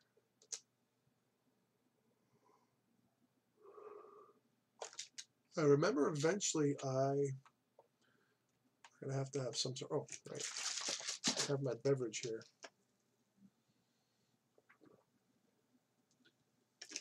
I'm gonna need lunch pretty soon, and lunch and doing some housework pretty soon.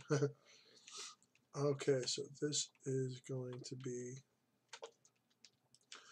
Let's just pretend. Okay, all right. Okay, I'm excited now. Oh my gosh, I'm so excited. Yes, yes, yes, yes, yes, yes, yes. This is exciting stuff right here. I actually figured out how I did it. Whoops. So we're gonna bring this up here, so it's not on the floor the entire way. I have to remember. See, I'm building the circuit backwards, so I have to make sure that the repeaters are all facing the right direction. Okay, so we're gonna bring this here, repeater here, We're going to put another repeater right here just for good measure. It's pretty close, but. So I'm just going to pop a minecart. Is there one I can grab real quick? Oh, yes, there is. Okay. Good, good, good. Get rid of this grass. Move this over. Okay. So we are going to test this system. We have to put the manual override on. I think I should probably do that on both sides. Just put a manual override on there. Okay, so I'm going to be coming from this direction. So I need this to be out of the way. Okay, so this is an official test. I think I built this up properly. I didn't do it for the other direction yet.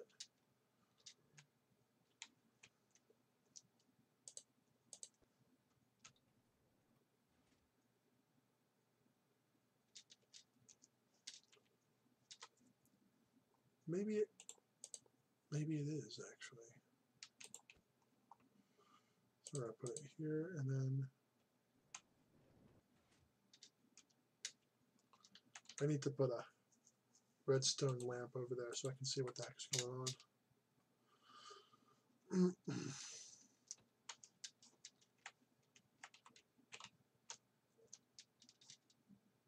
Hey, got it working. Oh, it's the wrong direction. I'm testing it from the wrong direction, of course. Let's see here. Is this what you were looking for? Hold on one sec. So this is actually how I had it laid out. Let me just give me a second here.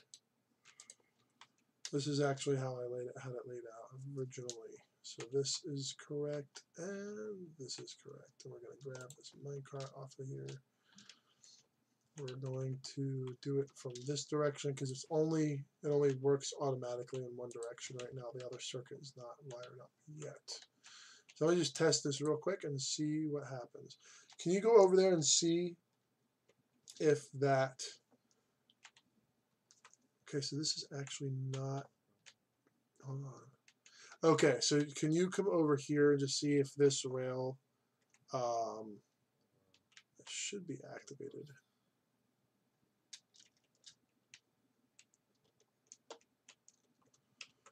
All right.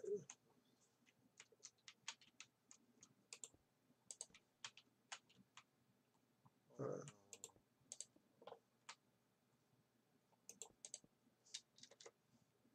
Okay. So I inverted that, and now if there's a detector rail going on, that should shut off over there. And it does. It works. The timing is all messed up, but yeah, it does actually work. And the switching circuit works perfectly. It's just the stop circuit that is. Yeah, look at that.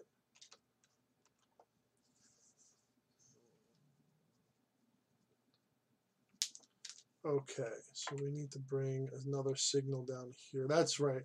So one of the reasons why there's two detector rails is because the second one is like a fail-safe, just to make sure that the pistons have extended. So I have to bring that signal out here and down into this one, something like that. Yeah, there we go. And this actually has to have a repeater built into it, so it's one direction.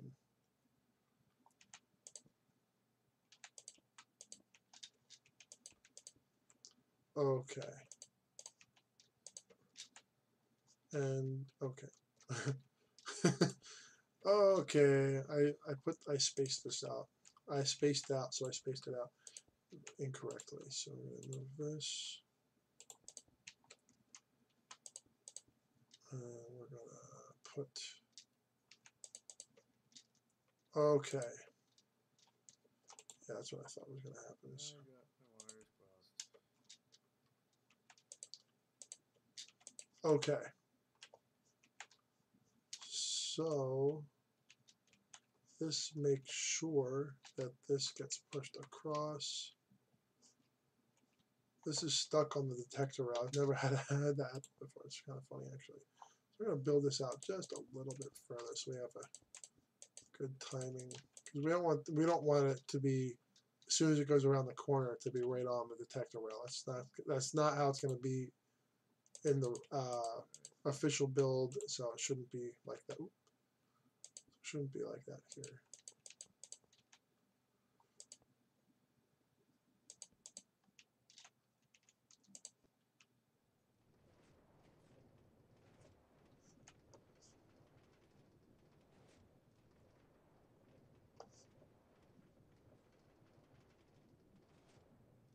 Yeah, no, that works.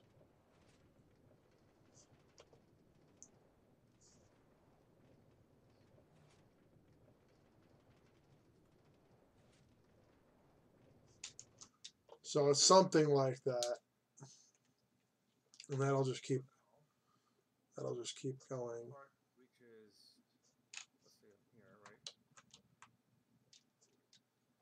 Let me get my Hey, what the heck? Oh, okay. Let's add a few more powered rail on this side because it's not very realistic. on this side.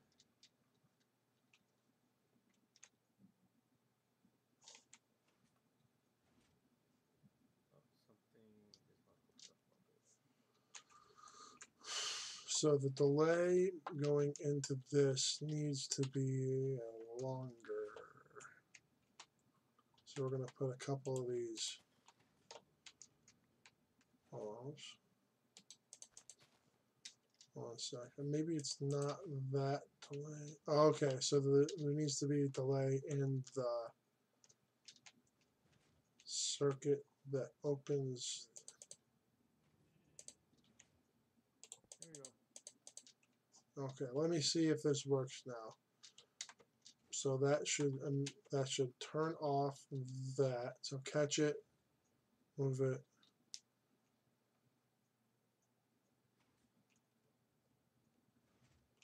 So yeah, so it's a double. It's redundant and that works. So here it is. It works. There we go. It only works in one direction with the automatic part though.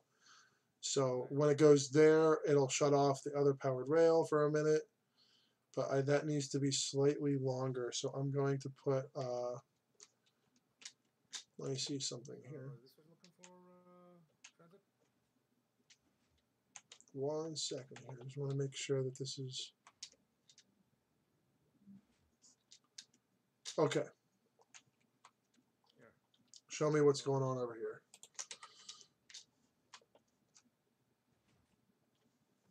Right. That's one way. That's the other way. Now, how do you have it where one cart detects the other one? How do you have it? What did you put that circuit in? Well, one card detects the other one. What do you mean? Well, the system, if you look over at mine, it's running on a loop right now, so it's easy to demonstrate. Now, keep in mind that the full circuit is not built up yet. It's only automatic, sort of in one direction. So you see how that stays that delay. If you look, Oh, okay. So you want that? I think we're gonna do. Delay. We want the delay so the track is switched at least a second or two before before the powered rail turns back on. Why? Okay, hold on a second. Okay, let me do this.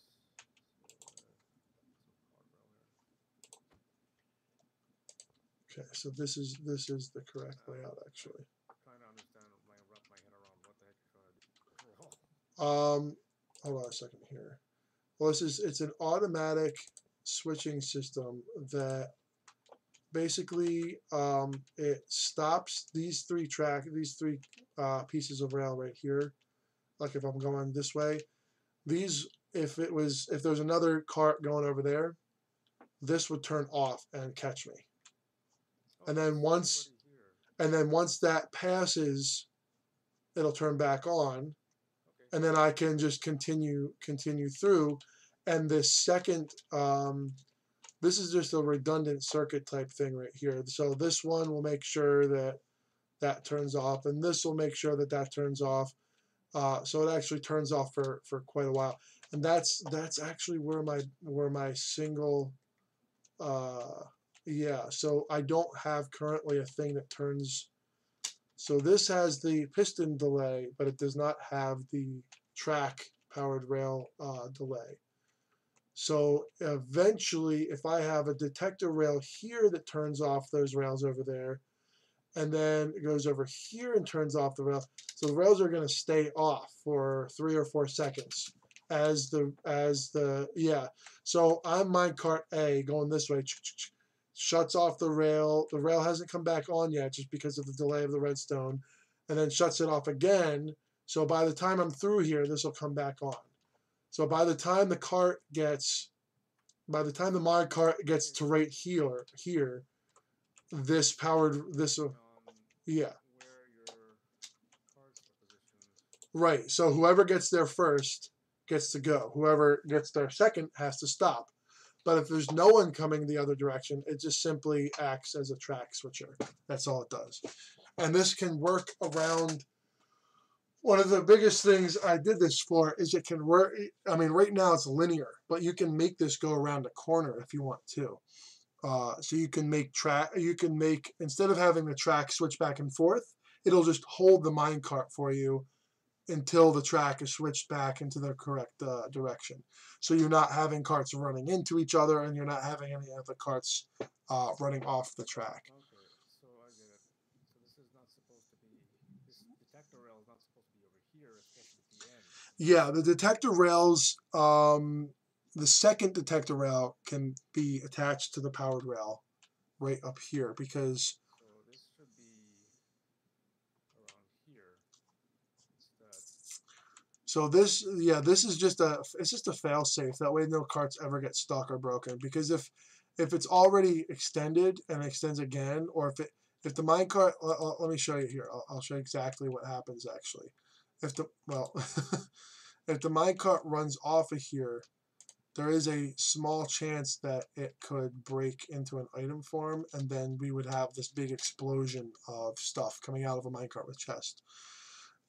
So let me put a minecart with chest there, and I'll show you exactly what I'm talking about. So we have the minecart with chest. Oops. And we're going to put it here, and we're going to fill it up with just a bunch of items. Okay. And then we're going to run it off here. Just one little bit. Okay. Then we're going to do the manual activation thing here. It might not happen every time, but there's a chance that these rails moving will break that minecart. It hops on the rails now, but there's a possibility. Also, check this out. If this happens, then that won't push it because it's too many blocks. But if it does it the right time, it could break our minecart with chest and spill items everywhere, all over the place, and make a huge mess. And it does, yeah, it does actually switch with the track, which is pretty cool, actually. So hold up, let's see. So I put that there, and then this is further out. Okay, so then There we go. So we go over here, it turns it off. It doesn't turn it off for long enough, though. That's the only problem.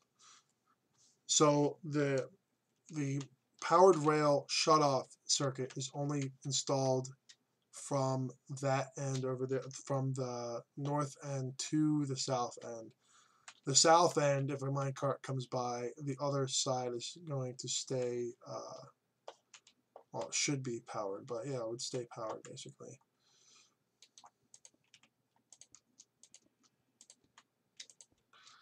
And yeah, it's a little bit kind of hard to wrap your head around, but once it's built and running, it's like these carts, you can have 20 carts going on this loop, and they will never come off the rail, and they will never bump into each other. They'll all stop, and it'll all be evened out. Which is, I spent hours trying to figure that all out, and I don't remember which live stream has me building it, because I've actually shown someone my build, and I can't remember where it is in the world where I built it. I don't remember where I built it. So even if I get some coordinates off the F3 screen, because I almost always have. I think it bothers some people because I have it up all the time. But if I die, I want to know what my coordinates are. Because there's no way to tell. Like on Empire Minecraft, it's you have your death log, but a lot of SMPs and the single player, they don't do that. So the death log is not always an option. It's very frequently not. It's usually not an option. I don't think this is. So so the part where the tracks are. This is all set up to how it would be. And then the part underneath is not 100% complete yet. So let's see here. So I've got this one in here, Mm-hmm. and that one over here. Yeah. Now this circuitry over here needs to be basically mirrored over here, and it's not quite yet. See the circuit that comes down here, and you run it along here. Oh, what happened?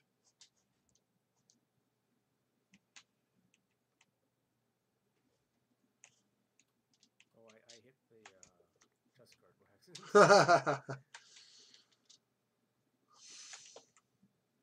So keep that on the stopped rail right there. Yeah, there we go. So yeah, this side has the automatic stop enabled. The other side does not have that circuit put in yet. So this will stop. Okay, that stops that. Yeah. So if we put these about equal distance from each other, if it keeps going, that shuts off. So when this is activated, so that's the only downside right now, is that the delays are not in, because this. It's not hooked up to anything. It needs power. No, it's not supposed to. Oh, you just influng it? No. This has a what's it called? What am I trying to call it? This is supposed to have a torch underneath here that can be inverted and turned off. So this will have the torch, I think, is supposed to be right here. Okay. And then we bring this, I think we bring this down. No, we don't do it that way. We do it like this, actually. Hey, transit, I gotta get up, man. I gotta go. Okay. But thanks a lot for helping out. Yeah. I'll leave this here so you can see what I've been doing. I still don't get why it's going around in the loop, and is it to pick up stuff? The loop is simply there to demonstrate the minecarts coming from each direction. In the real build, So what is it? So these furnaces have hoppers coming out of them? No, the furnaces are there because originally these had slime blocks, and these were set back one block. So they're just part of the original build. The furnaces are immovable, and the slime blocks don't stick to them. So I mean, it could be slightly re-engineered, but what happened before is that these were actually one block back. The pistons were one block back on both sides. But we don't need to do it that way because, I mean, sticky pistons are kind of expensive because of the slime, and I don't have a lot of slime on either of the one SMP, the new one, I don't have any slime at all. And on Empire Minecraft, I have like 4 slime. So I wouldn't even have enough to do this whole thing. And the part of the track that is switched needs to be at least 3, because if there's enough momentum, it can actually just keep going. So I can't have a 2 wide because it'll just bridge the gap and keep going. So the economy compromise is 3, but my preferred distance is 4 track gap here. So before minecart track that gets switched. So yeah, this is sort of like I'm like reverse engineering the idea from the tracks down back down. That's how I did it originally, actually. But once this is all built up, you'll be like, oh, it catches the minecart so it does not run off into where the tracks are not sitting. That's the primary thing. And like I said, this thing can be bent around the. So this thing runs in a loop. So this is for your furnace, right? No, the loop is simply for demonstration purposes. Each track goes off thousands of blocks in each direction. This is for the railway on the 90K Club. And like I said, this is going to be for the busiest one. This is going to be specifically probably for the Red Fort. But I still don't get why even built this. So people can come out of the Red Fort while people are going into the Red Fort without any cross traffic. And not only why not just put the rail here and then because then what happens is that people going onto the branch can collide with people coming off of the branch. So this makes it so there's no connection between the two at all. There's no, like, remember before we were what? Where would they collide? Well, now keep in mind that this is going to be around a bend. This is just in a straight line just to simplify it visually. But this eventually will be on a bend, L shape, basically. And there will be another circuit that takes it to makes it go straight. So this is 1/3 of a three-way interchange, and I'm trying to make it as flat as possible because we don't have a huge amount of vertical space to work with because it is in the nether. If it was in the overworld, it wouldn't be. That's the main reason. It's because it's in the nether and it's really low down. In other words, you just want to stop them.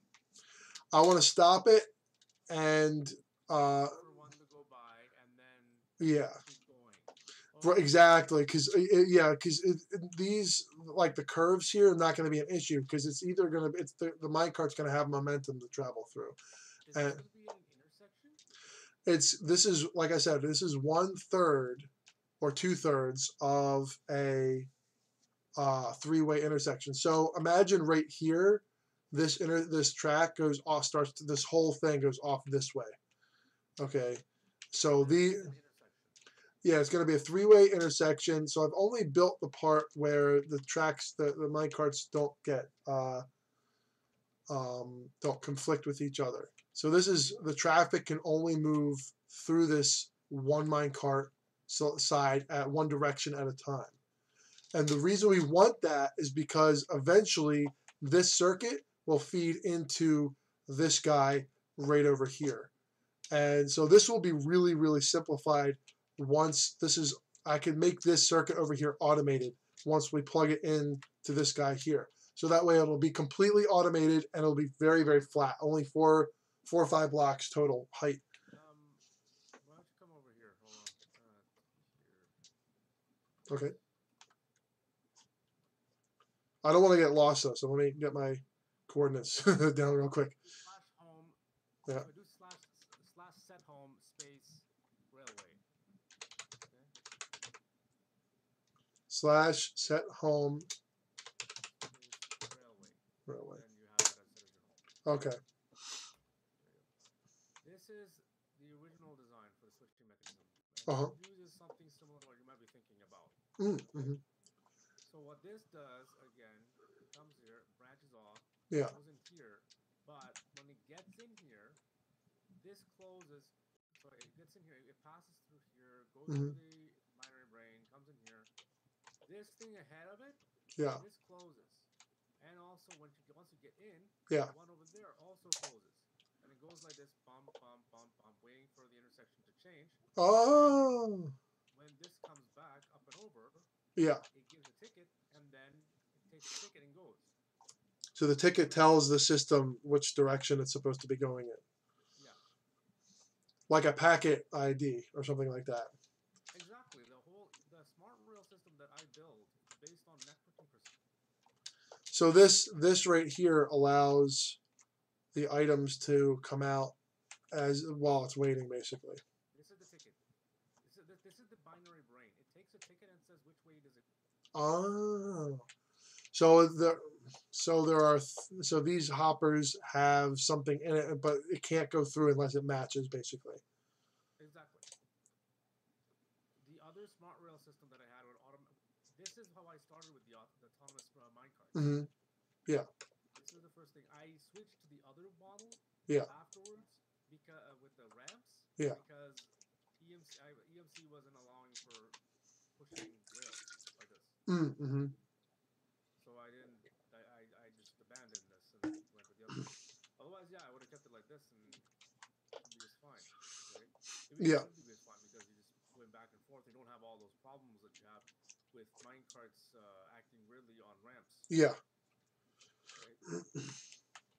Yeah, one of the issues that I do actually have to go pretty soon myself, a couple minutes here, but I'm really happy that we were able to talk about this because there's I think we came up with 3 different ways to do this, and it does depend on the server because if you're on a server, you could have EMC has multi-client or version compatibility.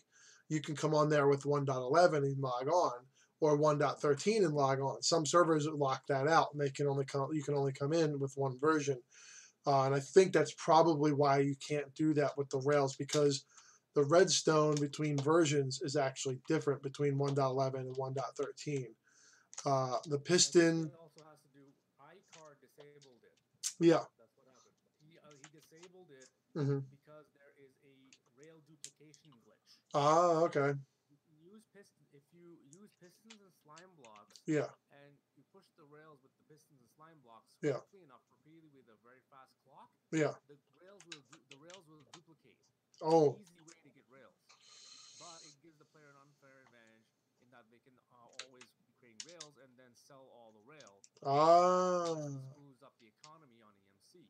So to prevent the economy from going screwed up, iCard disabled pistons from being able to push rails. Oh, he did that with carpets too, with infinite fuel source. Exactly. Oh, he disables any chance of a glitch. Well, Doc M77, if you're familiar with him, have you heard of him? He's on the Hermitcraft server. Oh shoot! I think speaking of being heard of. Oh shoot!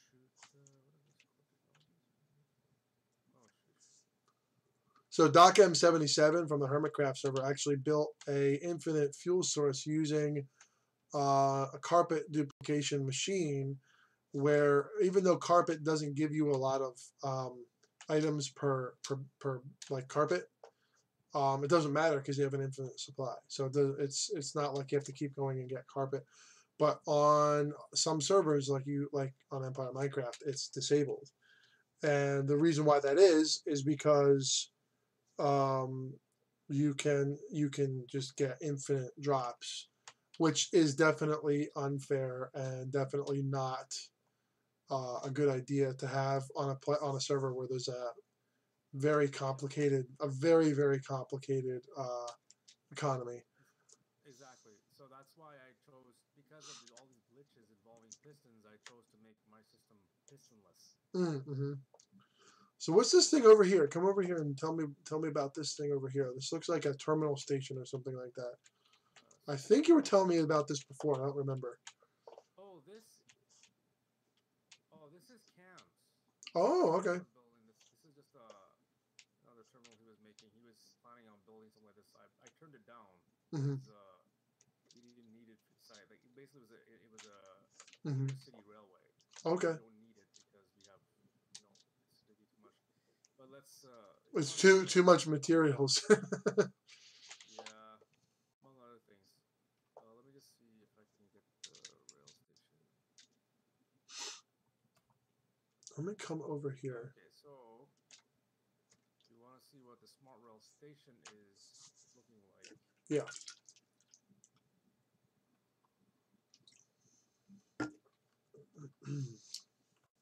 That's the beginnings of the arrivals in this whole thing. Wow. My brain is melting currently. I have to If I tip my head to one side, my brain would flow out. Like ooze out of your ear. Yeah, but it works. It does work. I can look. I can see this, and so these hoppers are the ticket transportation. Let me just. It depends on most of them. It depends on what it is. So hold on. Let me just check. Some are for something. Hold on. Hmm. It's been a while since I stepped on this one. Okay. So what happens is you start off here. So this is Yeah. where you come in. You have to TP me because I don't know where you are. It's so huge. Oh my god. Okay. So this is where you start. So this is Yeah. the train comes in. It Yeah. goes in like this with a player inside. Yeah. It goes through here. The player gets kicked out, Yes. and the player ends up going on this water stream like this, Hmm. right? So like I said, it's completely AFK. Even this is AFK. And hold on. And in 1.13, you automatically float to the surface too. Like it's yeah, it's kind of interesting. This should still work. It But yeah, the uphill water is was very broken. They broke it in with 1.11 to 1.12. And if you go on Empire Minecraft, a lot of the places that where people had like remember you used to be able to bring boats up. it says 1.12. Yeah, I know, but you fixed it. It seems you with proper spacing of stuff, which is cool. Yeah, there was so then what happens is the player it gets dropped off in here, right? Mm-hmm. So let me just take here. So the player gets dropped off in here. Mm-hmm. The system sends a key, spits out a key, and then the player automatically picks it up, and then they're dropped into the water. Oh, okay. Meanwhile, the train comes Mm. down here, Yeah. right? It goes down here. It waits for the same key to arrive on there. Oops. Yeah. And then once it gets to there, Hmm. it then keeps going. Yeah. It goes into this system here, which sparses out the carts. Yeah. So the last cart goes in here. The Hmm. third cart goes in. So the fourth cart goes in there. Third cart goes in here. Second cart goes in here, and the first cart goes in here. It's like a hump yard where they sort out the cars, which track they're going to go onto. Exactly. Well, not exactly, just to space them out. Hmm. Then once all four are there, right? Yeah. There are items inside these hoppers, right? Yeah. So they'll be like renamed items in the hoppers, Uh-huh. and if it's an inventory cart, it'll pick up and it's empty. It'll at least pick up one of the items inside the hoppers. Okay. Then when all four are there, one Hmm. at a time, the train will let it go so that they're evenly spaced out, like like it's quite some distance. So let's say we have one cart. Let me just get this here. You have one cart that's over here and Yeah. another cart that's way down here, Yeah. right? Instead of being clumped up together like this, right? Yeah, where their hitboxes are Right. colliding. Yeah. So keep on going, go this way, up and over into here. And here, if it is a one of these carts that I'm holding, Hmm. where are you? So if it's one of these carts that I'm holding like this, Hmm. it'll just go this way. But if it has a chest in it, it's going to go this way, right? Yeah. It'll go up and over here, and then way up like this. Hold on, let me get unstuck. Okay, there we go. Okay, let's go up here. Now there is going to be a point where it's going to test to see is this the lead cart? If it's the lead cart goes somewhere else. So Hmm. you're left with the lead cart goes to the brains of the station, Yeah. and you're left with the cargo train, the cargo carts. Cargo carts will go here. Hmm. It'll test here to see. Oh, I think this is where the lead cart thing is. I forgot which one it was. But anyways, it'll test here to first of all to see if which key is in here, right? Hmm. So if this key matches what's in here, it'll switch the rail and go this way a little bit. Oh no, sorry, this is where the lead card is. This is the lead card test. So if it's the lead card, it's going to switch the rail and it's going to keep going this way. Hmm. If Yeah. it's not the lead card, it's going to go this way. Okay. Now if it happens to be like so that means that this is going to be a cargo card. So it's going to go this way and it's going to go down in here, right? Hmm. I think there's also another test. Let's see. There's something I forgot where I put it. Oh, down here. Here. So when it's over now, when it goes over here, Yeah. the tracks over here are going to switch. So then let's say it's your first, let's say locker number 1. This is going to go here, it's going to stay here. If it's already empty, it's going to launch it. If it's not empty, it's just going to sit here until they're empty. Oh wow, Then that's when cool. it's empty, it'll launch it. Auto unloader. That's really cool. Auto loader. And in the meantime, for the time it takes for the carts to get here, Mm-hmm. that's the same time amount of time it takes an AFK user to go in here. See, now if you're going on this side, so if you look inside here, Mm-hmm. you can come in here and I'll show you. We'll just speed it up a bit. See, so that stops the person from behind you, and it'll just keep on going. And it'll put the person in the proper locker. So when you do this with 1.13, you could put blue ice where the water is, when you have a gap in the water. That way you have even less chance of someone getting stuck. Yeah. And then you just. Oh wait, you don't have access to that. Hold on. Plot, trust, transit. Let's see. Transit. Okay, now try. All right, let's just follow along and. Player not found. Transit license. Hold on, let me go. I spelled your name wrong. Yeah, I'm gonna start from back. Try. Start back here. Locker number 2. Yeah, I had to trust you on my plot. That's the thing. So now, if there is no items in here, first of all, you got to put your key in. Yeah. If there's no items, then that door will open. If there are items, this door opens. Okay. So let me just put in game mode 3 for a second. 3. Oh, you're gone. Hold on. Okay. Oops. So then.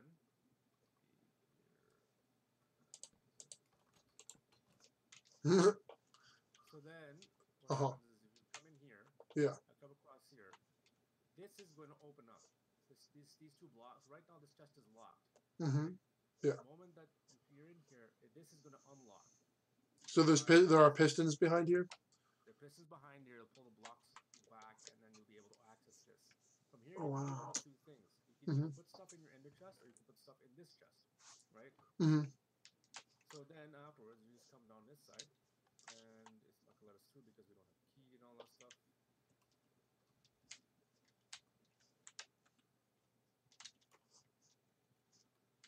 I'm up above. Oh, okay. There we go, yeah. And then you're going to come over here, it's going to lock everything up, and then you're going to go into this area. And here, there'll be llamas here. So then, over here, you have this chest. This chest is all. You remember all about that chest you had before, the small chest you had before? You're dumping stuff in. Yeah. This is where this is where it goes. Oh, okay. And then what happens is you can then load up the llamas with all your stuff, take this thing out, and then go on your merry way to whatever destination. Oh, wow, that's cool. So you. What happens is another set of llamas loaded into here. Yeah. So I have a question. So you could hook this up in theory to a big mine shaft, like you're digging out a bunch of stuff, and you could just keep sending the mine carts through. Like even you could do it and then AFK and then come back and you could have everything waiting for you down here. Then load up your llamas and take all of your stuff, just like they do in like South America, where they have everything put in like those baskets, and then you load your baskets up on your llamas from the cart. That's really cool. This is supposed to be like a main city station, right? So the idea is that people who come now, this is all the departure rivals area. If you're going to enter into the departures area, you would take, let's say, the idea with the llamas is to provide more mobility. Yeah. Right. Because otherwise, if we put the rail out to every single location, it's going to be problematic because it'll be super expensive. Yeah. Right? Especially with a station that's going to be of this size. The station here is going to be like 2 or 3 times bigger than what it is now. Right? So it's going to be huge. And you have and then the tickets go along the ice with the water. Is that how that works? No, the tickets don't go. Oh no, that's I'm just looking at that's the player transportation. This is player transportation. Okay. Now, the brains of the thing is I was working on that somewhere else.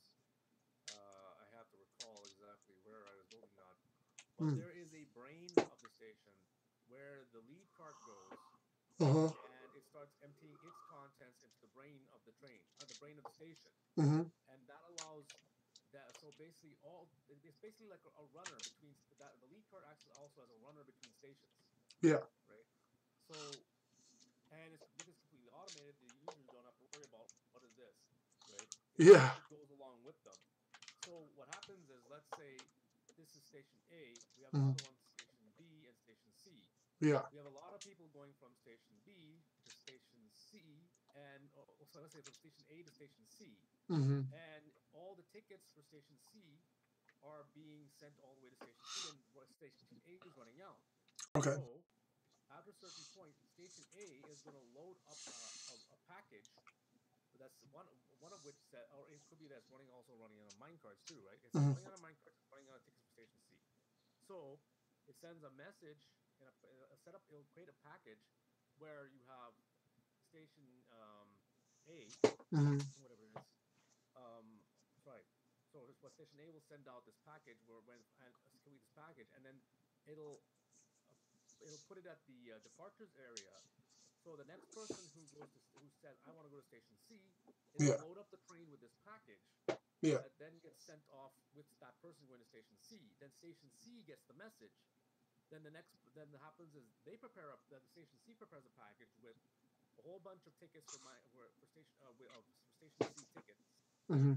It gets also a whole bunch of mine cards, either mine cards or chess cards, and then it'll then mine cards and chess cards, what the case is, Mm-hmm. and then it'll when the next person going back to station A from station C, it'll load up the cart and train with those packages, and then send it off to station A, and then station A is all set. So if you set up a comparator circuit, you could actually keep them automatically balanced, so they always have the same amount of tickets and different line cards. Yeah, you'd set a certain level that okay, this is the acceptable level of mine cards and tickets that we need. Mm-hmm. If it gets lower than this level, then we have to fetch more, right? Yeah. So that's the idea. And so when you end up with so for the llama thing, what's going to happen is people Mm-hmm. will go out with the llamas, Yeah. and then they would do whatever they have to do at a mine or whatever. Mm-hmm. Then they would come back with the llamas, unload and unload whatever they have in their chest, put the llamas in the llama bin, Yeah. and then they would get on the train and go off to whatever destination far, far away. So And then the llamas also stay out at the peripheral, so they don't end up getting damaged or stay at the station. yeah. Right? The llamas are kept at the station and are only used to transport stuff from the station to another location in a more flexible manner. That's cool. I like that, and I like so each of these T-shaped things here are like is that the A, B, and C part of it? Oh, these are lockers. The lockers. Okay. So, like I said, so what happens is if you have one set of cargo trains go here, Mm-hmm. they're sitting here and they're being unloaded. Yeah. Okay. Then what happens is this switches, Mm-hmm. right? Or not really switch. It not it switches. So let's say it goes in here because it's for locker number 1. Mm-hmm. Now let's say another guy's calling from locker number 3.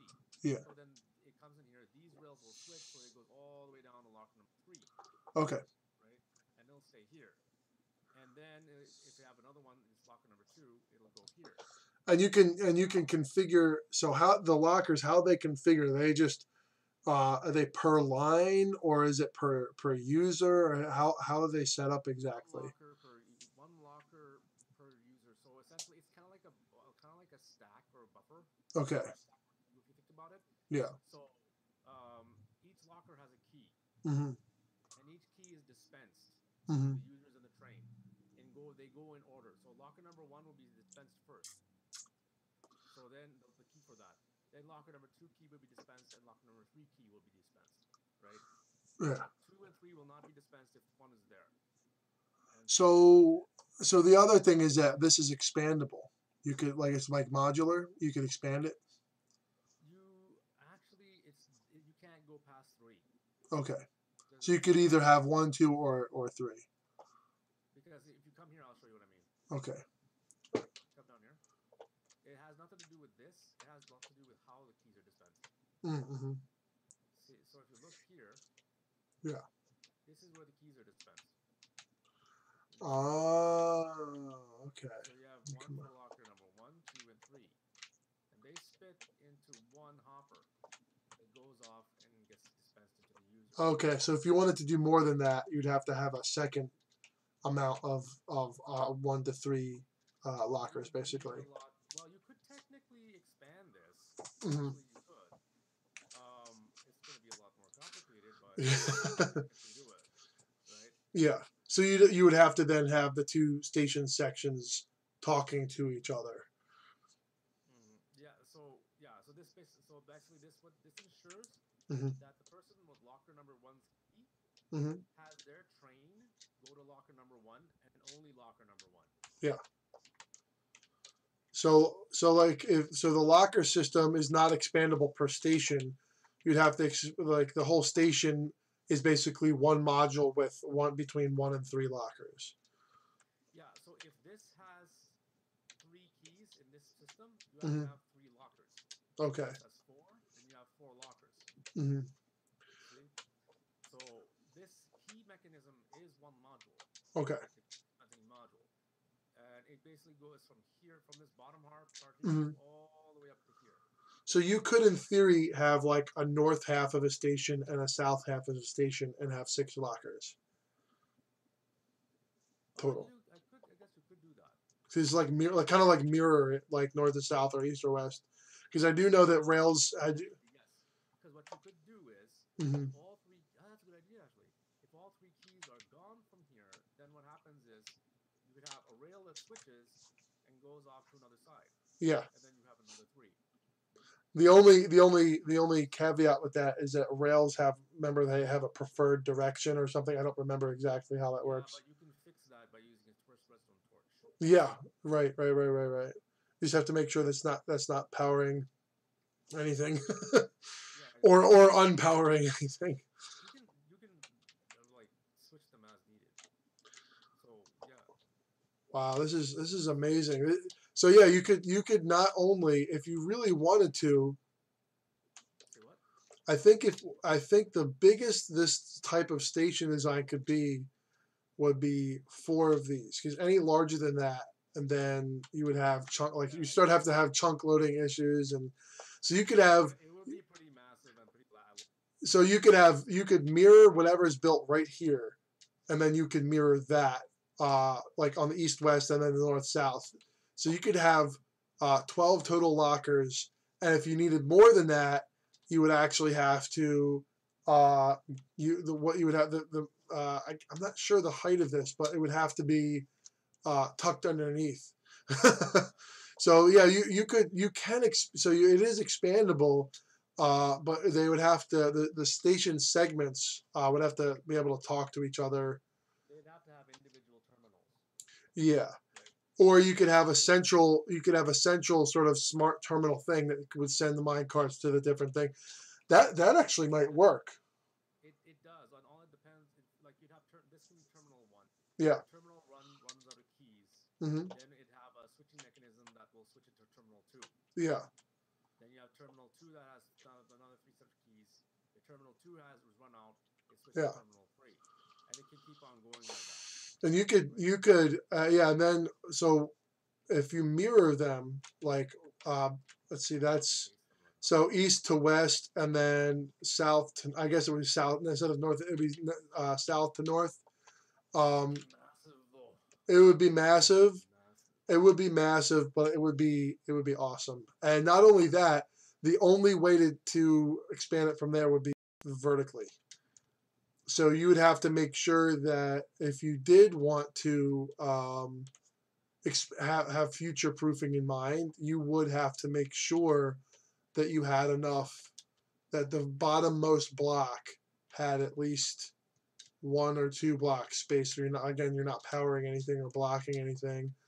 And the top, like the bottommost block and the topmost block, torch or whatever, is not interfering with any. So you could have this 4-way station that's mirrored north, south, east, and west, and then just duplicate it like a sandwich.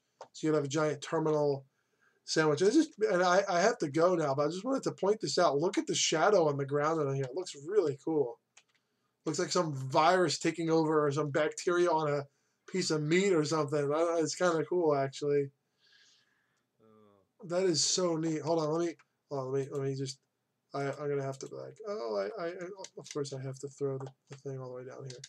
Oh, I see you're having I'm coming in with the antibiotics here. It's like, let's just knock this out here, and I'm a doctor coming in with the targeted antibiotics.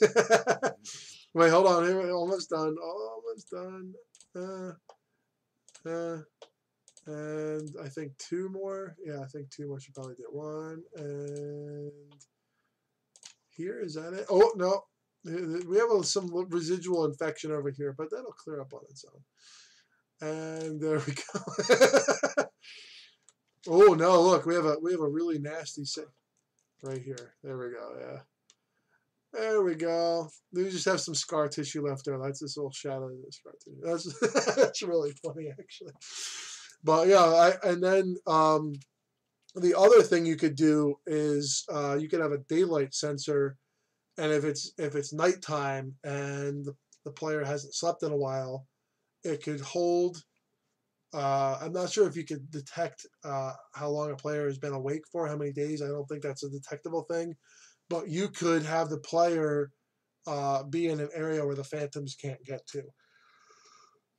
Well, I don't think the phantoms will be able to get inside the lock. True. Yeah. As long as it's enclosed on the sides and the top, they can't get in. Because the thing is, when they're waiting, Yeah. be inside the locker.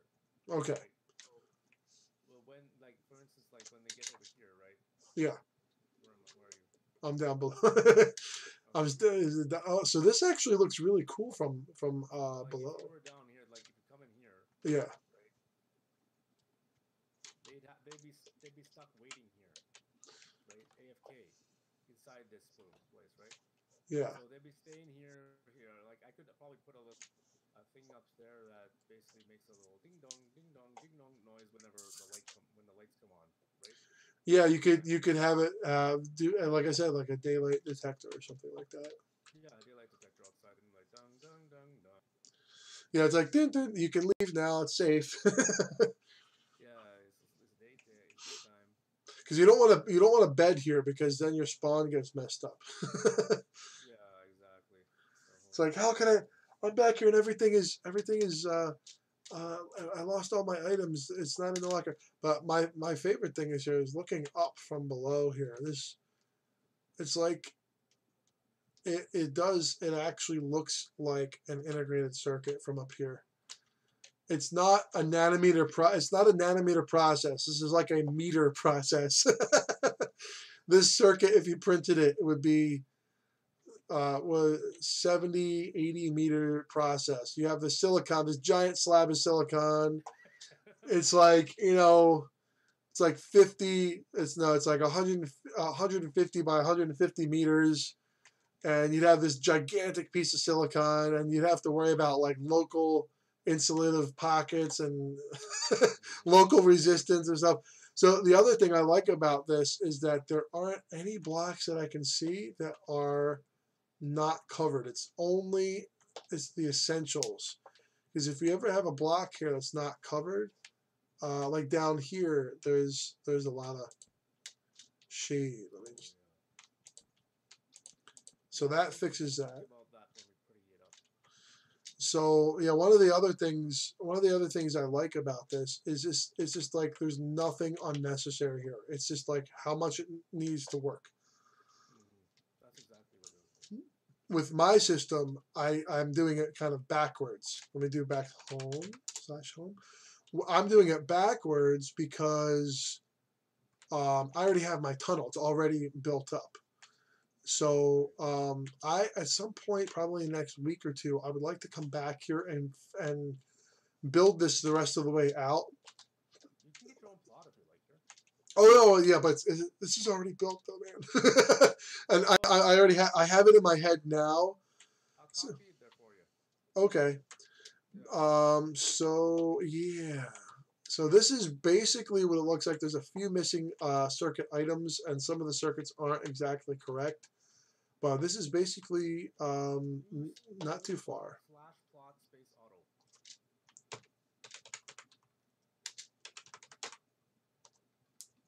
You can't claim more plots. Oh, Yo, you already have one. yes, I do have one. Slash plot space. Is this your plot? No, it's yours. Do slash plot space H or home. Oh, it has my it has my dropper Vader. Oh yeah. So let me just bring this here. I think we're gonna get rid of the dropper Vader because we know it works. Oh, then this is. Hold on. Does TNT work on here? Because I think that might be faster actually.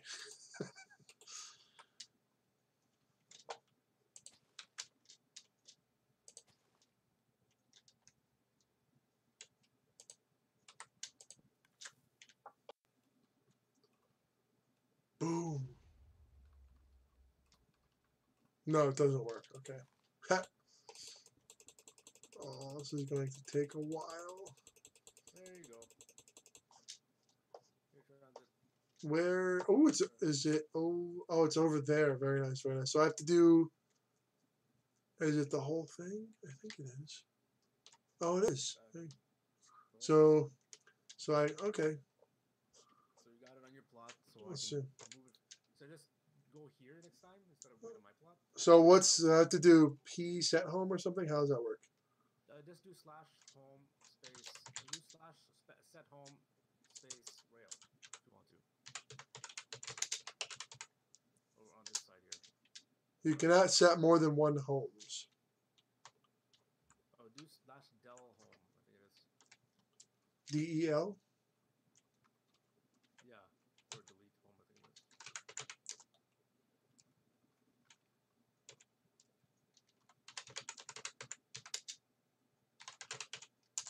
Yeah, so del delete home and then slash rail, space rail, and then set home. Okay. I gotta get going. My wife's coming home, so don't want her seeing me playing this all day. All right, my friend. I will see you around. I will see you later, man. You take All care. right. You too. Thanks. Bye. All right, folks. Thank you so much for watching. Gonna sign off now. Again, thanks for watching. I'll be back sometime next week, and we'll figure out more redstone shenanigans. Per usual, love yourself, love each other, be kind, peace.